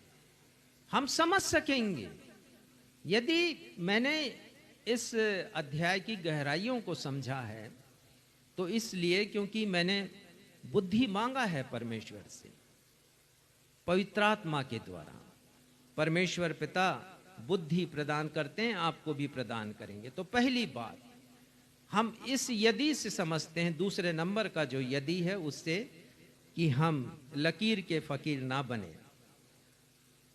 परंतु जो कुछ हम पढ़ें उसके अर्थ को समझें कि उसका अर्थ क्या है। दूसरी बात, प्रभु यीशु मसीह के कथन में एक अर्थ से भरी बात छिपी हुई है, अर्थपूर्ण। और वो बात यह है कि जो कोई प्रभु यीशु मसीह के ऊपर विश्वास करता है वो मरता नहीं है परंतु सो जाता है। और ये बाइबल का रहस्य है। हम जरूर कहते हैं जन्म इस तारीख को हुआ, मृत्यु इस तारीख को, लेकिन यदि किसी का विश्वास प्रभु यीशु मसीह के ऊपर है, यदि कोई प्रभु में मरा है, विश्वास में मरा है, तो वो मरता नहीं है, सोता है। एक पद देखिएगा, पहला थिस्सलुनीकियों उसका चौथा अध्याय उसका 13वां पद पढ़िएगा। इसे पिछले रविवार भी हमने पढ़ा था। पहला थिस्सलुनीकियों चौथा अध्याय 13वां पद पढ़िएगा। हे भाइयों, हम नहीं चाहते कि तुम उनके विषय में जो सोते हैं अज्ञानी रहो। हाँ, हम नहीं चाहते कि तुम अज्ञानी रहो। और आज ये वचन हमसे बातचीत करता है, हम मसीहियों से, जो कि हम अज्ञानता में अपने जीवन को व्यतीत करते हैं, उनके विषय में जो सोते हैं अज्ञानी रहो। तुम्हें ज्ञान होना चाहिए इस बात का कि जो प्रभु यीशु मसीह के ऊपर विश्वास करता है वो मरता नहीं है, वो सोता है। और लाजर प्रभु यीशु मसीह का मित्र था, और मित्र इसलिए क्योंकि प्रभु यीशु मसीह पर वो विश्वास करता था, और विश्वास करता था इसलिए वो मरा नहीं है, वो सो रहा है। प्रभु यीशु मसीह ने ये बात कही है। 14वां पद भी पढ़िएगा। क्योंकि यदि हम विश्वास करते हैं कि यीशु मरा और जी भी उठा, तो वैसे ही परमेश्वर उन्हें भी जो यीशु में सो गए हैं उसी के साथ ले आएगा। उसी के साथ उठा लेगा परमेश्वर। किनको? जो विश्वास में मर चुके हैं, अर्थात सोए हैं जो लोग। और कैसे उठाएगा? 16वां पद पढ़िएगा। क्योंकि प्रभु आप ही स्वर्ग से उतरेगा। आप ही? कौन उतरेगा? प्रभु यीशु मसीह स्वर्ग से उतरेंगे। और उसके बाद उस समय ललकार और प्रधान दूत का शब्द सुनाई देगा। हाँ, ललकार की आवाज आएगी, उठ जाओ। और जितने मृतक प्रभु यीशु मसीह में सोए हैं, प्रभु यीशु मसीह के पास जाने के लिए वो उठ जाएंगे। ये बड़ा अद्भुत है, ये बड़ा, इसीलिए मैंने कहा कि हम लकीर के फकीर ना बने, बुद्धि मांगे परमेश्वर से समझने के लिए। तो यहां पर हम पढ़ते हैं कि ललकार और प्रधान दूत का शब्द सुनाई देगा, और उसके आगे एक और चिन्ह है, पढ़िए। और परमेश्वर की तुरही फूकी जाएगी। कोई दुनिया की तुरही नहीं, वो परमेश्वर की तुरही फूकी जाएगी। और उस तुरही की आवाज कब्र में पड़े हुए जितने भी लोग हैं, सोए हुए हैं प्रभु यीशु मसीह में, उन तक पहुंचेगी ललकार की आवाज, तुरही की आवाज, और वो उठ जाएंगे। ठीक है, इसके बारे में फिर हम कभी आगे विचार करेंगे। तीसरी बात यह है कि जब भी प्रतिज्ञाओं के पूरा होने में वक्त लगे तो हमें प्रतीक्षा करना चाहिए। परमेश्वर की प्रतिज्ञाएं हां और आमीन में तो हैं, परंतु आवश्यक नहीं कि वो उसी समय पूरी हो जाएं। आज भी हमने यशायाह से पढ़ा, वो प्रतिज्ञा अभी पूरा होना बाकी है। हमने रोमियो से पढ़ा, वो भी प्रतिज्ञा पूरा होना बाकी है। तो बहुत सी प्रतिज्ञाएं हैं जिनका पूरा होना बाकी है। तो मुझे और आपको क्या करना है कि हम अधीर ना हों, हम प्रतीक्षा करें। भला होता कि थोमा अर्थ पूछ लेता प्रभु यीशु मसीह से, लेकिन उसकी जो प्रतिक्रिया है वो बहुत ही अधिक चिढ़ उत्पन्न करने वाली है। वो कहता आओ हम भी उसके साथ मरने को चलें, यहूदिया, क्योंकि उन लोग लिटरली ले रहे हैं कि यहूदिया में तो पथरवाह होगा। ये फिर से बोलेगा हमारा गुरु कि मैं परमेश्वर के द्वारा भेजा गया हूं, मैं परमेश्वर का पुत्र हूं, और लोग इस पर पथरवाह करेंगे। तो जब भी प्रतिज्ञाएं पूरी ना हो तो अच्छा है कि हम प्रतीक्षा करें और अपने मन में नकारात्मक विचार लेकर ना आए। परमेश्वर की प्रतिज्ञाओं में अपना यदि नहीं लगाएं, पढ़िएगा, हमें प्रतीक्षा करने की आवश्यकता। दूसरा पतरस 3 अध्याय उसका 9वां पद, दूसरा पतरस 3 अध्याय उसका 9वां पद, देखिए क्या लिखा है यहाँ पर। प्रभु अपनी प्रतिज्ञा के विषय में देर नहीं करता, जैसी देर कितने लोग समझते हैं, पर तुम्हारे विषय में धीरज धरता है। हाँ, बहुत से लोग प्रतिज्ञा के पूरी होने में देरी जब होती है तो लोग अपना साहस छोड़ देते हैं। और यहाँ लिखा है कि परमेश्वर पिता धीरज रखते हैं। तो यदि वो धीरज रख रहे हैं तो हम क्यों नहीं रख सकते धीरज? हमें भी धैर्य रखने की आवश्यकता है। यदि प्रतिज्ञाएं पूरी नहीं हो रही, उसमें विलंब लग रहा है तो, और वो प्रतिज्ञा जिसके विषय में वो बातचीत कर रहे हैं प्रभु यीशु मसीह के दूसरे आगमन की प्रतिज्ञा है। तीसरा यदि हम देखेंगे यूहन्ना 11 उसका 21वां पद, यहाँ पर फिर वार्तालाप है मार्था का प्रभु यीशु मसीह से।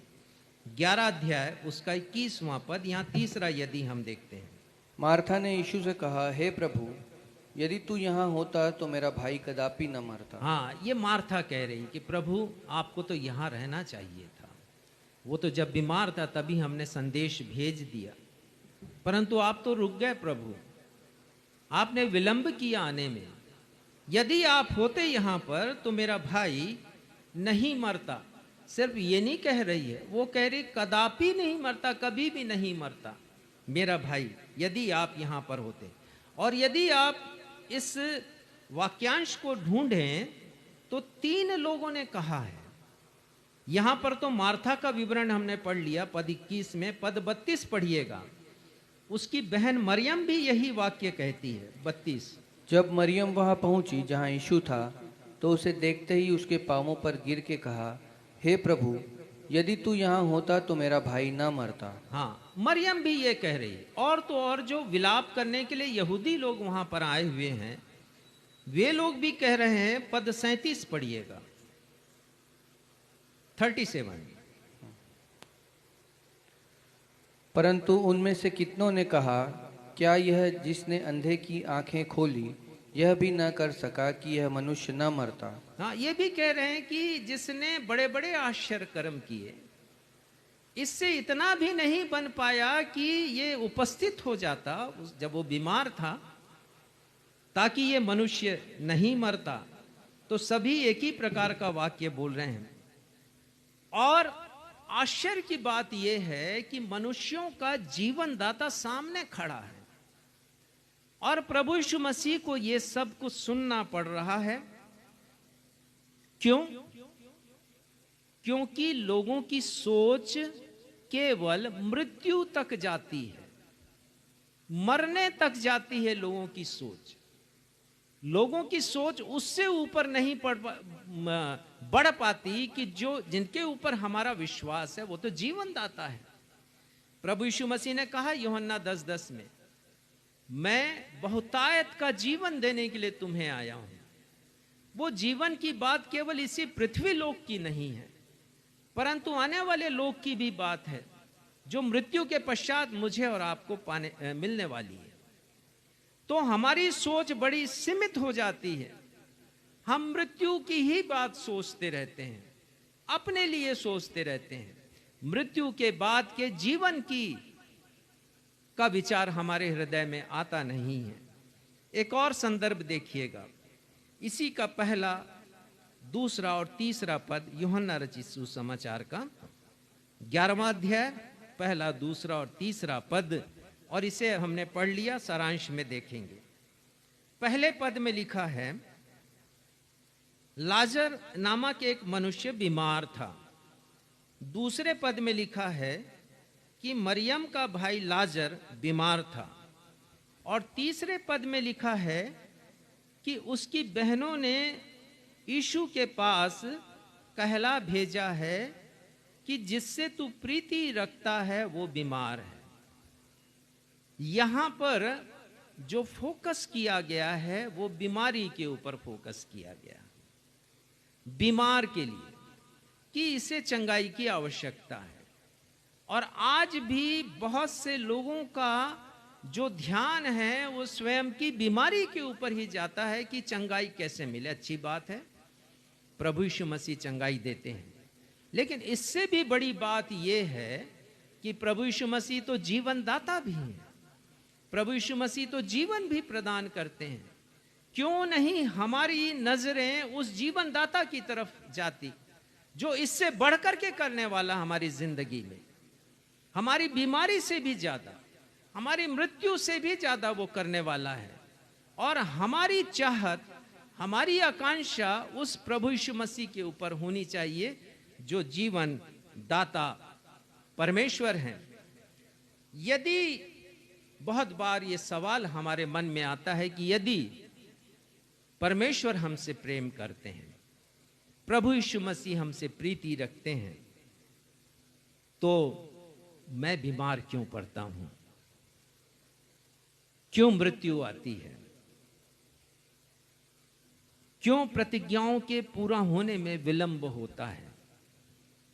ठीक ऐसे ही जैसे ये लोग विचार कर रहे थे कि यदि वो प्रभु यीशु मसीह का मित्र था, प्रभु यीशु मसीह उससे प्रेम करते थे, तो लाजर बीमार क्यों पड़ा। और लोगों की सोच है, जैसे हम यहां पर देख रहे हैं, मरियम, मार्था और यहूदियों की, कि वो मर क्यों गया। और ये भी कि प्रभु यीशु मसीह ने आने में देरी क्यों की। यदि सही समय पर आते तो प्रभु यीशु मसीह उसे ठीक कर सकते थे, लेकिन अब तो बहुत समय हो गया, मरे हुए 4 दिन हो गए, शायद ही कुछ ऐसा आश्चर्य कर्म हो। 3 बातों को हम यहां पर भी सीखते हैं। पहली बात आप समझ जाइए अच्छी तरह कि यदि आप प्रभु यीशु मसीह के फॉलोअर हैं, यदि आप अनुयायी हैं, यदि आप उन पर विश्वास करते हैं कि वो जीवन दाता हैं, तो निश्चित जानिए कि संकट की घड़ी आपके ऊपर आएगी ही। आप संकट से, तकलीफ से कभी बच नहीं सकते हैं। ये मैं नहीं कह रहा हूं, परमेश्वर का वचन कह रहा है। दाऊद ने लिखा भजन संहिता 23 और पहले ही पद में लिख दिया उसने कि यहोवा मेरा चरवाहा है। जीवन का पहला स्थान उसने परमेश्वर को दिया, और ये भी विश्वास कर रहे हैं कि मुझे घटी नहीं होगी। लेकिन आगे चौथे पद में वो लिखते हैं कि घोर अंधकार से यदि उन्हें जाना पड़े, अर्थात जीवन में ऐसे संकट का समय आएगा, और यदि आए तो वो कहते हैं परमेश्वर मेरे साथ है, मेरे संग संग वो रहते हैं। अर्थात ये घोर अंधकार का समय आएगा ही आएगा। और आगे लिखते हैं तेरे सोंटे और लाठी से मुझे शांति मिलती। अर्थात ताड़ना तो आएगा ही जीवन में, और परमेश्वर की ताड़ना, एक पद निकालिए इब्रानी 12 उसका 6वां पद। ये तकलीफें तब आती हैं जब परमेश्वर हमसे प्रेम करते हैं। लाजर के लिए 2 बातें लिखी हैं कि प्रभु यीशु मसीह प्रेम करते थे, और प्रभु यीशु मसीह ने स्वयं उसके लिए कहा कि मेरा मित्र लाजर बीमार है। तो प्रभु यीशु मसीह का वो मित्र भी था, प्रभु यीशु मसीह उससे प्रेम भी करते थे, तो उसके ऊपर संकट की ये घड़ी आनी ही नहीं थी, लेकिन आई। और ये इस बात का की ओर इशारा करती है कि मेरे और आपके जीवन में यदि परमेश्वर का प्रेम है, उपस्थिति है, आप उसका काम कर रहे हैं, तो जरूर तकलीफें आपके जीवन में भी आएंगी। इब्रानी 12:6 पढ़िएगा। क्योंकि प्रभु जिससे प्रेम करता है उसकी ताड़ना भी करता है, और जिसे पुत्र बना लेता है उसको कोड़े भी लगाता है। हाँ, साफ साफ लिखा है, प्रभु जिससे प्रेम करता है उसकी ताड़ना भी करता है। और यहां पर ये ताड़ना आई है लाजर के परिवार में, लेकिन वो लोग समझ नहीं रहे हैं। जिसे पुत्र बना लेता उसे कोड़े भी लगाता है। तो मुझे और आपको ये जानने की आवश्यकता है कि यदि प्रभु यीशु मसीह के पीछे हमने निर्णय लिया, पीछे चलने का निर्णय लिया है, तो ये संकट की घड़ियां हमारे परिवार पर भी आएगी, हमारे व्यक्तिगत जीवन पर भी आएगी, और इसका सामना हमें करना है। भजन संहिता 73 में बहुत अच्छा तुलनात्मक अध्ययन किया गया, और इसके भजनकार ने जब दुष्टों को देखा और धर्मियों के जीवन को देखा तो कुछ उसने विवेचना की है। यहाँ पर भजन संहिता 73 उसके पद 3 को पढ़िएगा। क्योंकि जब मैं दुष्टों का कुशल देखता था, तब उन घमंडियों के विषय डा करता हाँ, था। वो लिख रहे हैं कि दुष्टों का कुशल देखता था, अनेक प्रकार की कुशलता, कैसे वो लोग जीवन में आगे बढ़ जाते हैं, कैसे धन संपत्ति उनके जीवन में आ जाती, कैसे वैभवशाली उनका ऐश्वर्यपूर्ण जीवन होता है। और वो कहता, भजनकार लिखते हैं कि मुझे घमंडियों के विषय में डाह या चिढ़ उत्पन्न होती थी। चौथा पद, क्योंकि उनकी मृत्यु में वेदनाएं नहीं होती, हाँ, परंतु उनका बल अटूट रहता है। बल अटूट होता है। और वो तुलना करते जा रहे हैं। 5वां पद, उनको दूसरे मनुष्यों के समान कष्ट नहीं होता। हाँ, कष्ट नहीं होता है उनको, उनका बल अटूट होता है, उनकी मृत्यु में वेदनाएं नहीं होती, क्योंकि उनके पास तो इलाज कराने के लिए बहुत पैसा होता है। 12वां पद पढ़िएगा। देखो, यह तो दुष्ट लोग हैं, तो भी सदा आराम से रहकर धन संपत्ति बटोरते रहते हैं। आराम से रहते हैं ये लोग, लेकिन धर्मी लोगों का क्या हाल है वर्णन करते हैं 14वें पद में। क्योंकि मैं दिन भर मार खाता आया हूँ, और प्रति भोर को मेरी ताड़ना होती आई है। ये धर्मी का जीवन है। तो निश्चित जानिए कि यदि आप प्रभु यीशु मसीह के पद चिन्हों पर चल रहे हैं, अनुयायी हैं, फॉलोअर हैं, तो ये तकलीफें हमारे भी जीवन में आएंगी। मार्था, मरियम, यहूदी लोग कह रहे हैं कि प्रभु यदि तू यहाँ होता तो हमारा भाई लाजर नहीं मरता। तो ये उनकी सोच थी, यानी तकलीफें नहीं आती। दूसरी बात हम सीखते हैं कि जब हमें लगे कि परमेश्वर हमारी विषम परिस्थितियों में हमारे साथ खड़े नहीं हैं, परमेश्वर हमारे साथ उपस्थित नहीं है, तो जान लीजिए कि वो आपके बहुत करीब हैं। जब कभी लगे कि परमेश्वर हमारी जरूरत के समय हमारे साथ खड़े नहीं हैं, मार्था और मरियम की यही सोच है कि जब हमारी जरूरत थी तो प्रभु यीशु मसीह आए नहीं।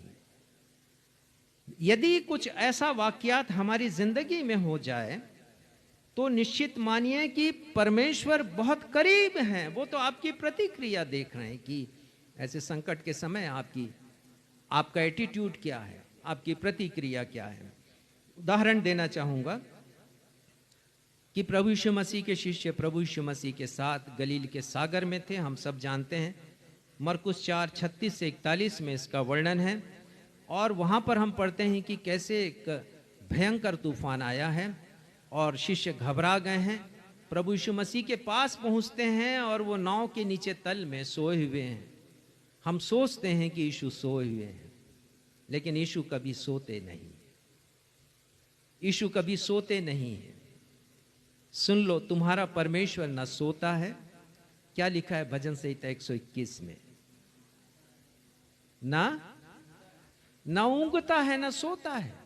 प्रभु यीशु मसीह तो उनकी प्रतिक्रिया देख रहे थे शिष्यों की, और शिष्य क्या कह रहे हैं, हम नाश हुए जाते हैं। और प्रभु यीशु मसीह ने उठ करके आंधी को डांटा है, पानी को शांत किया है और उनसे प्रश्न किया कि क्या अभी भी तुम्हें संदेह है? क्यों संदेह है? क्योंकि इसके पहले प्रभु यीशु मसीह ने एक आश्चर्य कर्म किया, 5 रोटी 2 मछली के द्वारा 5000 को खिलाया। तो जो परमेश्वर उनके साथ है, तो आंधी तूफान क्या उन्हें तहस नहस कर सकते हैं? क्या उन्हें मार सकते हैं? कदापि नहीं। तो यदि ऐसी परिस्थितियां हमारे सामने उपस्थित हो जाएं, तो निश्चित जानिए कि परमेश्वर और भी ज्यादा आपके समीप हैं। और तीसरी बात कि हम केवल बीमारी और मृत्यु पर फोकस ना करें, जिसे मैंने थोड़ी देर पहले समझाया, ये हमारा मानवीय स्वभाव होता है। हम जीवन पर फोकस करें, जीवन पर ध्यान दें, अपने विचारों को केंद्रित करें। जब मृत्यु का भय हमें सताए, आपको सताए, बीमारी आपको सताए, उस समय आप अपना ध्यान प्रभु यीशु मसीह की ओर केंद्रित कीजिए। अपनी नजरें उन्हीं पर डालिए, प्रभु यीशु मसीह के पुनरुत्थान पर नजरें डालिए, उस अनंत जीवन पर जिसे प्रभु यीशु मसीह देने चाहते हैं मुझे और आपको। चौथा, यदि आ जाए फिर से यूहन्ना 11 उसके 25वें पद, उसके दूसरे भाग को पढ़िएगा। यूहन्ना 11 25वां पद, उसका दूसरा हिस्सा। जो कोई मुझ पर विश्वास करता है वह यदि मर भी जाए तो भी जिएगा। प्रभु यीशु मसीह कहते हैं, मार्था से कह रहे हैं कि जो कोई भी हो, मार्था वो तुम भी हो सकती हो, इस दुनिया का कोई भी व्यक्ति हो सकता है, वो मैं हो सकता हूं, आप हो सकते हैं। प्रभु यीशु मसीह कह रहे हैं कि जो कोई मुझ पर विश्वास करता है वो यदि मर भी जाए तो भी वो जिएगा। प्रभु यीशु मसीह का ये कथन है। प्रश्न उठता है कि क्यों जिएगा, क्यों करना चाहिए विश्वास प्रभु यीशु मसीह के ऊपर, क्या विशेषता है प्रभु यीशु मसीह में? और उसका उत्तर प्रथम भाग में है, और ये की वर्स है, ये प्रमुख पद है इस पूरे अध्याय का, और न सिर्फ पूरे अध्याय का लेकिन सुसमाचार का भी एक प्रमुख पद है। प्रभु यीशु मसीह क्या कहते हैं, क्यों मुझे और आपको विश्वास करने की आवश्यकता है, क्यों कोई नहीं मरेगा यदि यीशु पर विश्वास करेगा। पढ़िएगा 24वां पद, मार्था ने नहीं 25वां पद, उसका पहला हिस्सा। यीशु ने उससे कहा, पुनरुत्थान और जीवन मैं ही हूँ। प्रभु यीशु मसीह ने कहा कि मैं ही हूं। अब मैं ही हूं का मतलब यह होता है कि कोई दूसरा नहीं है, मैं ही एकमात्र हूं, मेरे अलावा कोई दूसरा नहीं है। क्यों नहीं है? क्योंकि यीशु मसीह ने मृत्यु के ऊपर विजय प्राप्त की, और इस दुनिया में आज तक कोई नहीं है, ऐसा नहीं है जिसने मृत्यु के ऊपर विजय प्राप्त की हो। हम हर एक के बारे में पढ़ते हैं कि इस दुनिया में आए हैं, उनका जन्म हुआ है, उनकी मृत्यु हुई है, पर प्रभु यीशु मसीह के बारे में हम पढ़ते हैं जन्म हुआ है, मृत्यु हुई, उनका पुनरुत्थान हुआ है। और इसीलिए यीशु मसीह कह रहे हैं कि मैं ही पुनरुत्थान हूं। जो कॉपीराइट है वो प्रभु यीशु मसीह का है, क्योंकि पुनरुत्थान की सामर्थ है प्रभु यीशु मसीह में, उसी पुनरुत्थान की सामर्थ से वो मुझे और आपको जिलाएंगे। ये पुनरुत्थान की सामर्थ है, और उसी सामर्थ से मुझे और आपको जीवन वो देंगे, और वो अद्भुत जीवन होगा। और ये जीवन अनंत काल का जीवन है, परमेश्वर पिता का अनुपम तोहफा है। यूहन्ना 3:16 में हम पढ़ते हैं, ताकि वो नाश ना हो परंतु अनंत जीवन पाए। ये तोहफा है, ये उपहार है परमेश्वर पिता का मानव जाति को। और एक ऐसा जीवन जिसे आदम ने खो दिया, परमेश्वर ने उसे अपने स्वरूप और समानता में बनाया।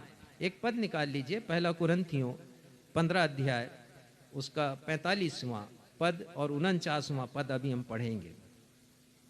तो आदम को परमेश्वर ने स्वरूप और समानता में बनाया था, और वही स्वरूप और समान, लेकिन आदम ने उसे खो दिया। अब प्रभु यीशु मसीह इसलिए पुनरुत्थान बोल रहे हैं, मैं ही हूं और मैं ही जीवन हूं, इसलिए बोल रहे हैं क्योंकि प्रभु यीशु मसीह वही जीवन जिसे परमेश्वर ने आदम को दिया था, उसके पाप करने के पहले प्रभु यीशु मसीह मुझे और आपको प्रदान करना चाह रहे हैं। पढ़िएगा 1 कुरिन्थियों 15 अध्याय 45 वर्ष। ऐसा ही लिखा भी है कि प्रथम मनुष्य अर्थात आदम जीवित प्राणी बना और अंतिम आदम जीवनदायक आत्मा बना। हाँ, वो प्राणी बना और अंतिम आदम क्या लिखा है? जीवनदायक आत्मा बना। जीवनदायक आत्मा। और उस जीवनदायक आत्मा के बारे में संत पौलुस लिखते हैं रोमियो की किताब में। संत पौलुस ये लिखते हैं, 11वां पद पढ़िएगा, 8वें अध्याय का 11वां पद जो आज पढ़ा गया।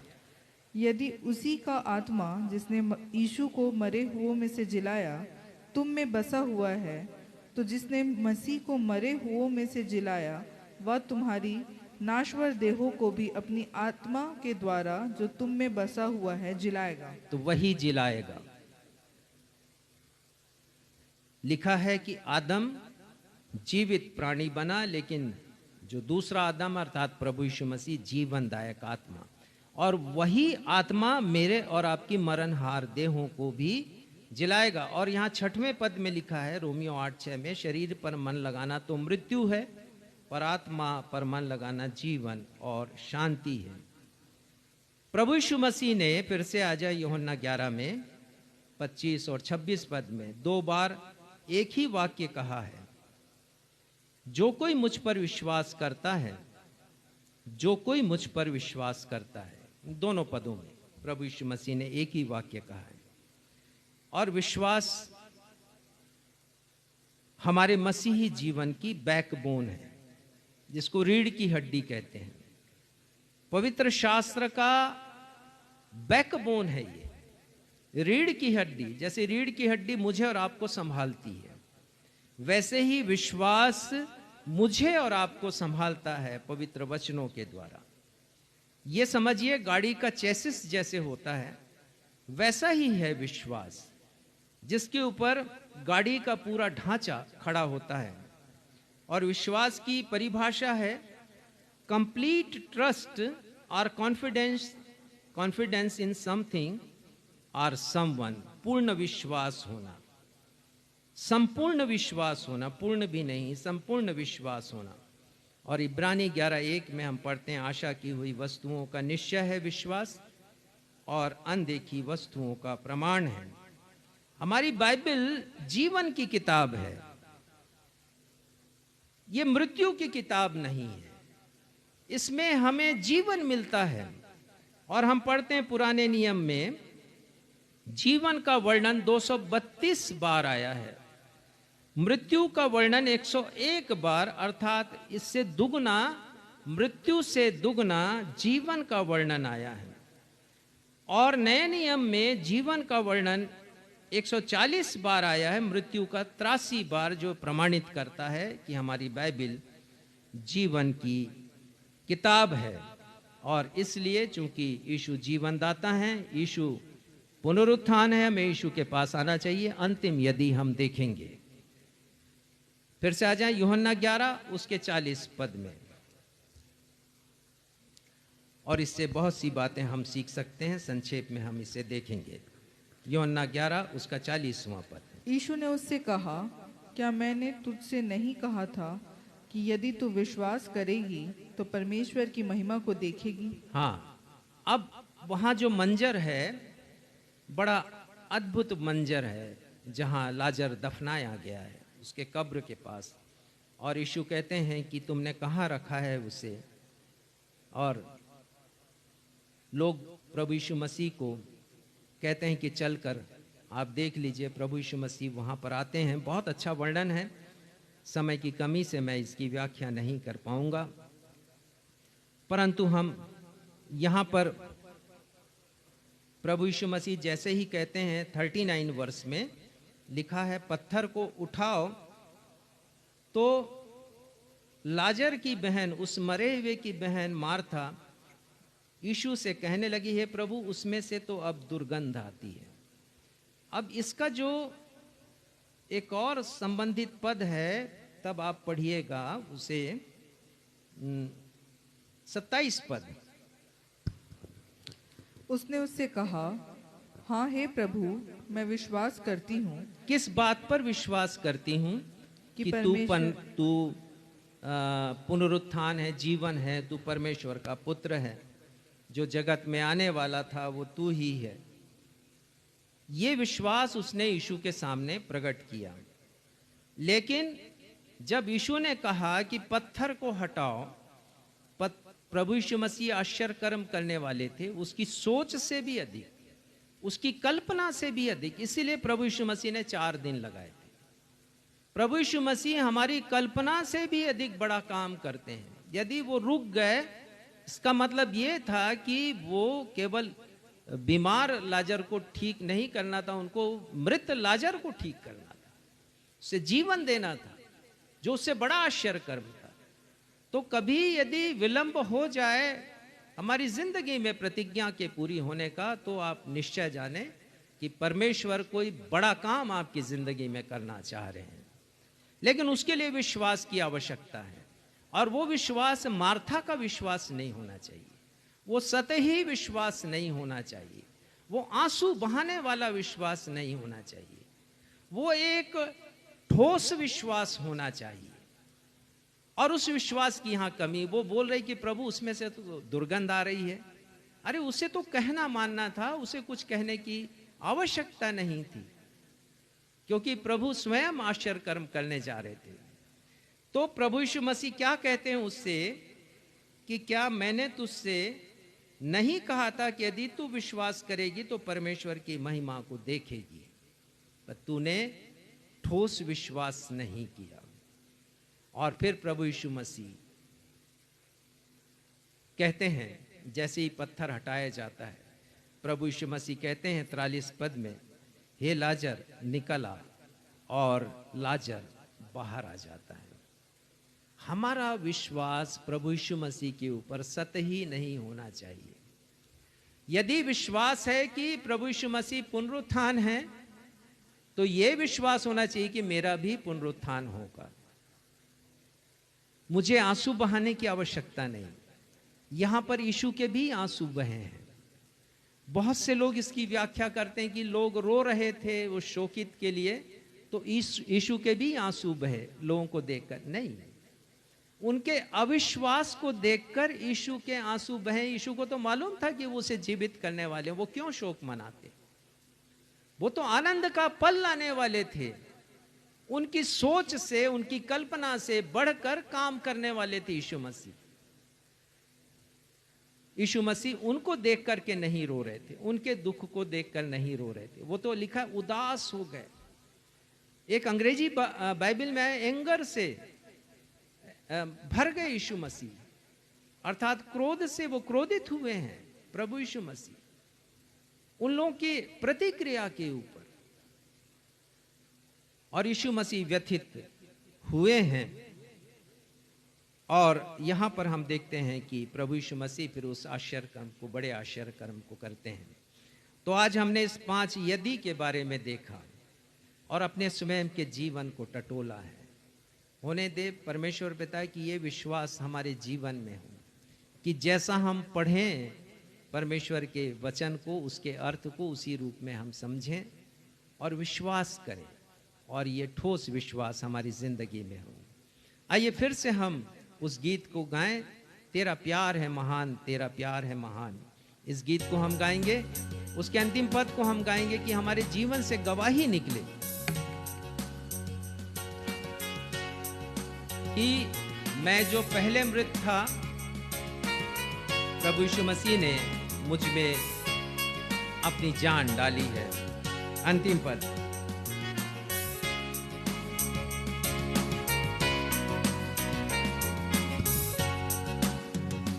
अपनी रूह से भर दिया, अपनी शक्ति मुझको दी, ताकि दूं मैं गवाही तेरे जी उठने की। अपनी रूह से भर दिया, अपनी शक्ति मुझको दी, ताकि दूं मैं गवाही तेरे जी उठने की।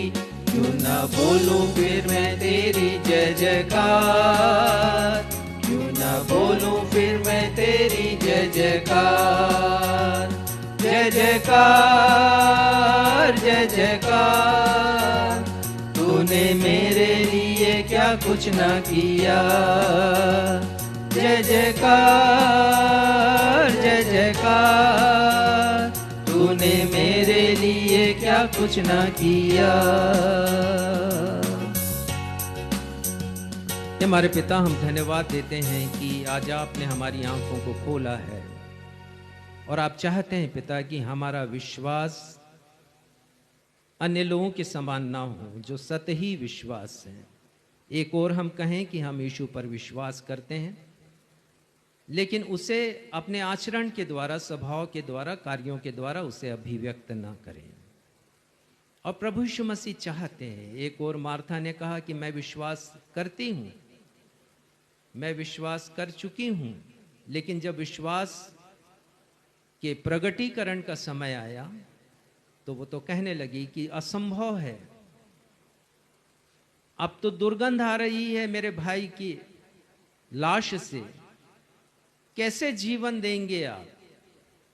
होने दीजिए पिता कि हम आपकी प्रतिज्ञाओं पर विश्वास करें, प्रभु यीशु मसीह के जो दावा है उस पर विश्वास करें कि वे ही पुनरुत्थान है, वे ही जीवन है, और ये विश्वास की अभिव्यक्ति हमारे जीवन से दिखाई दे।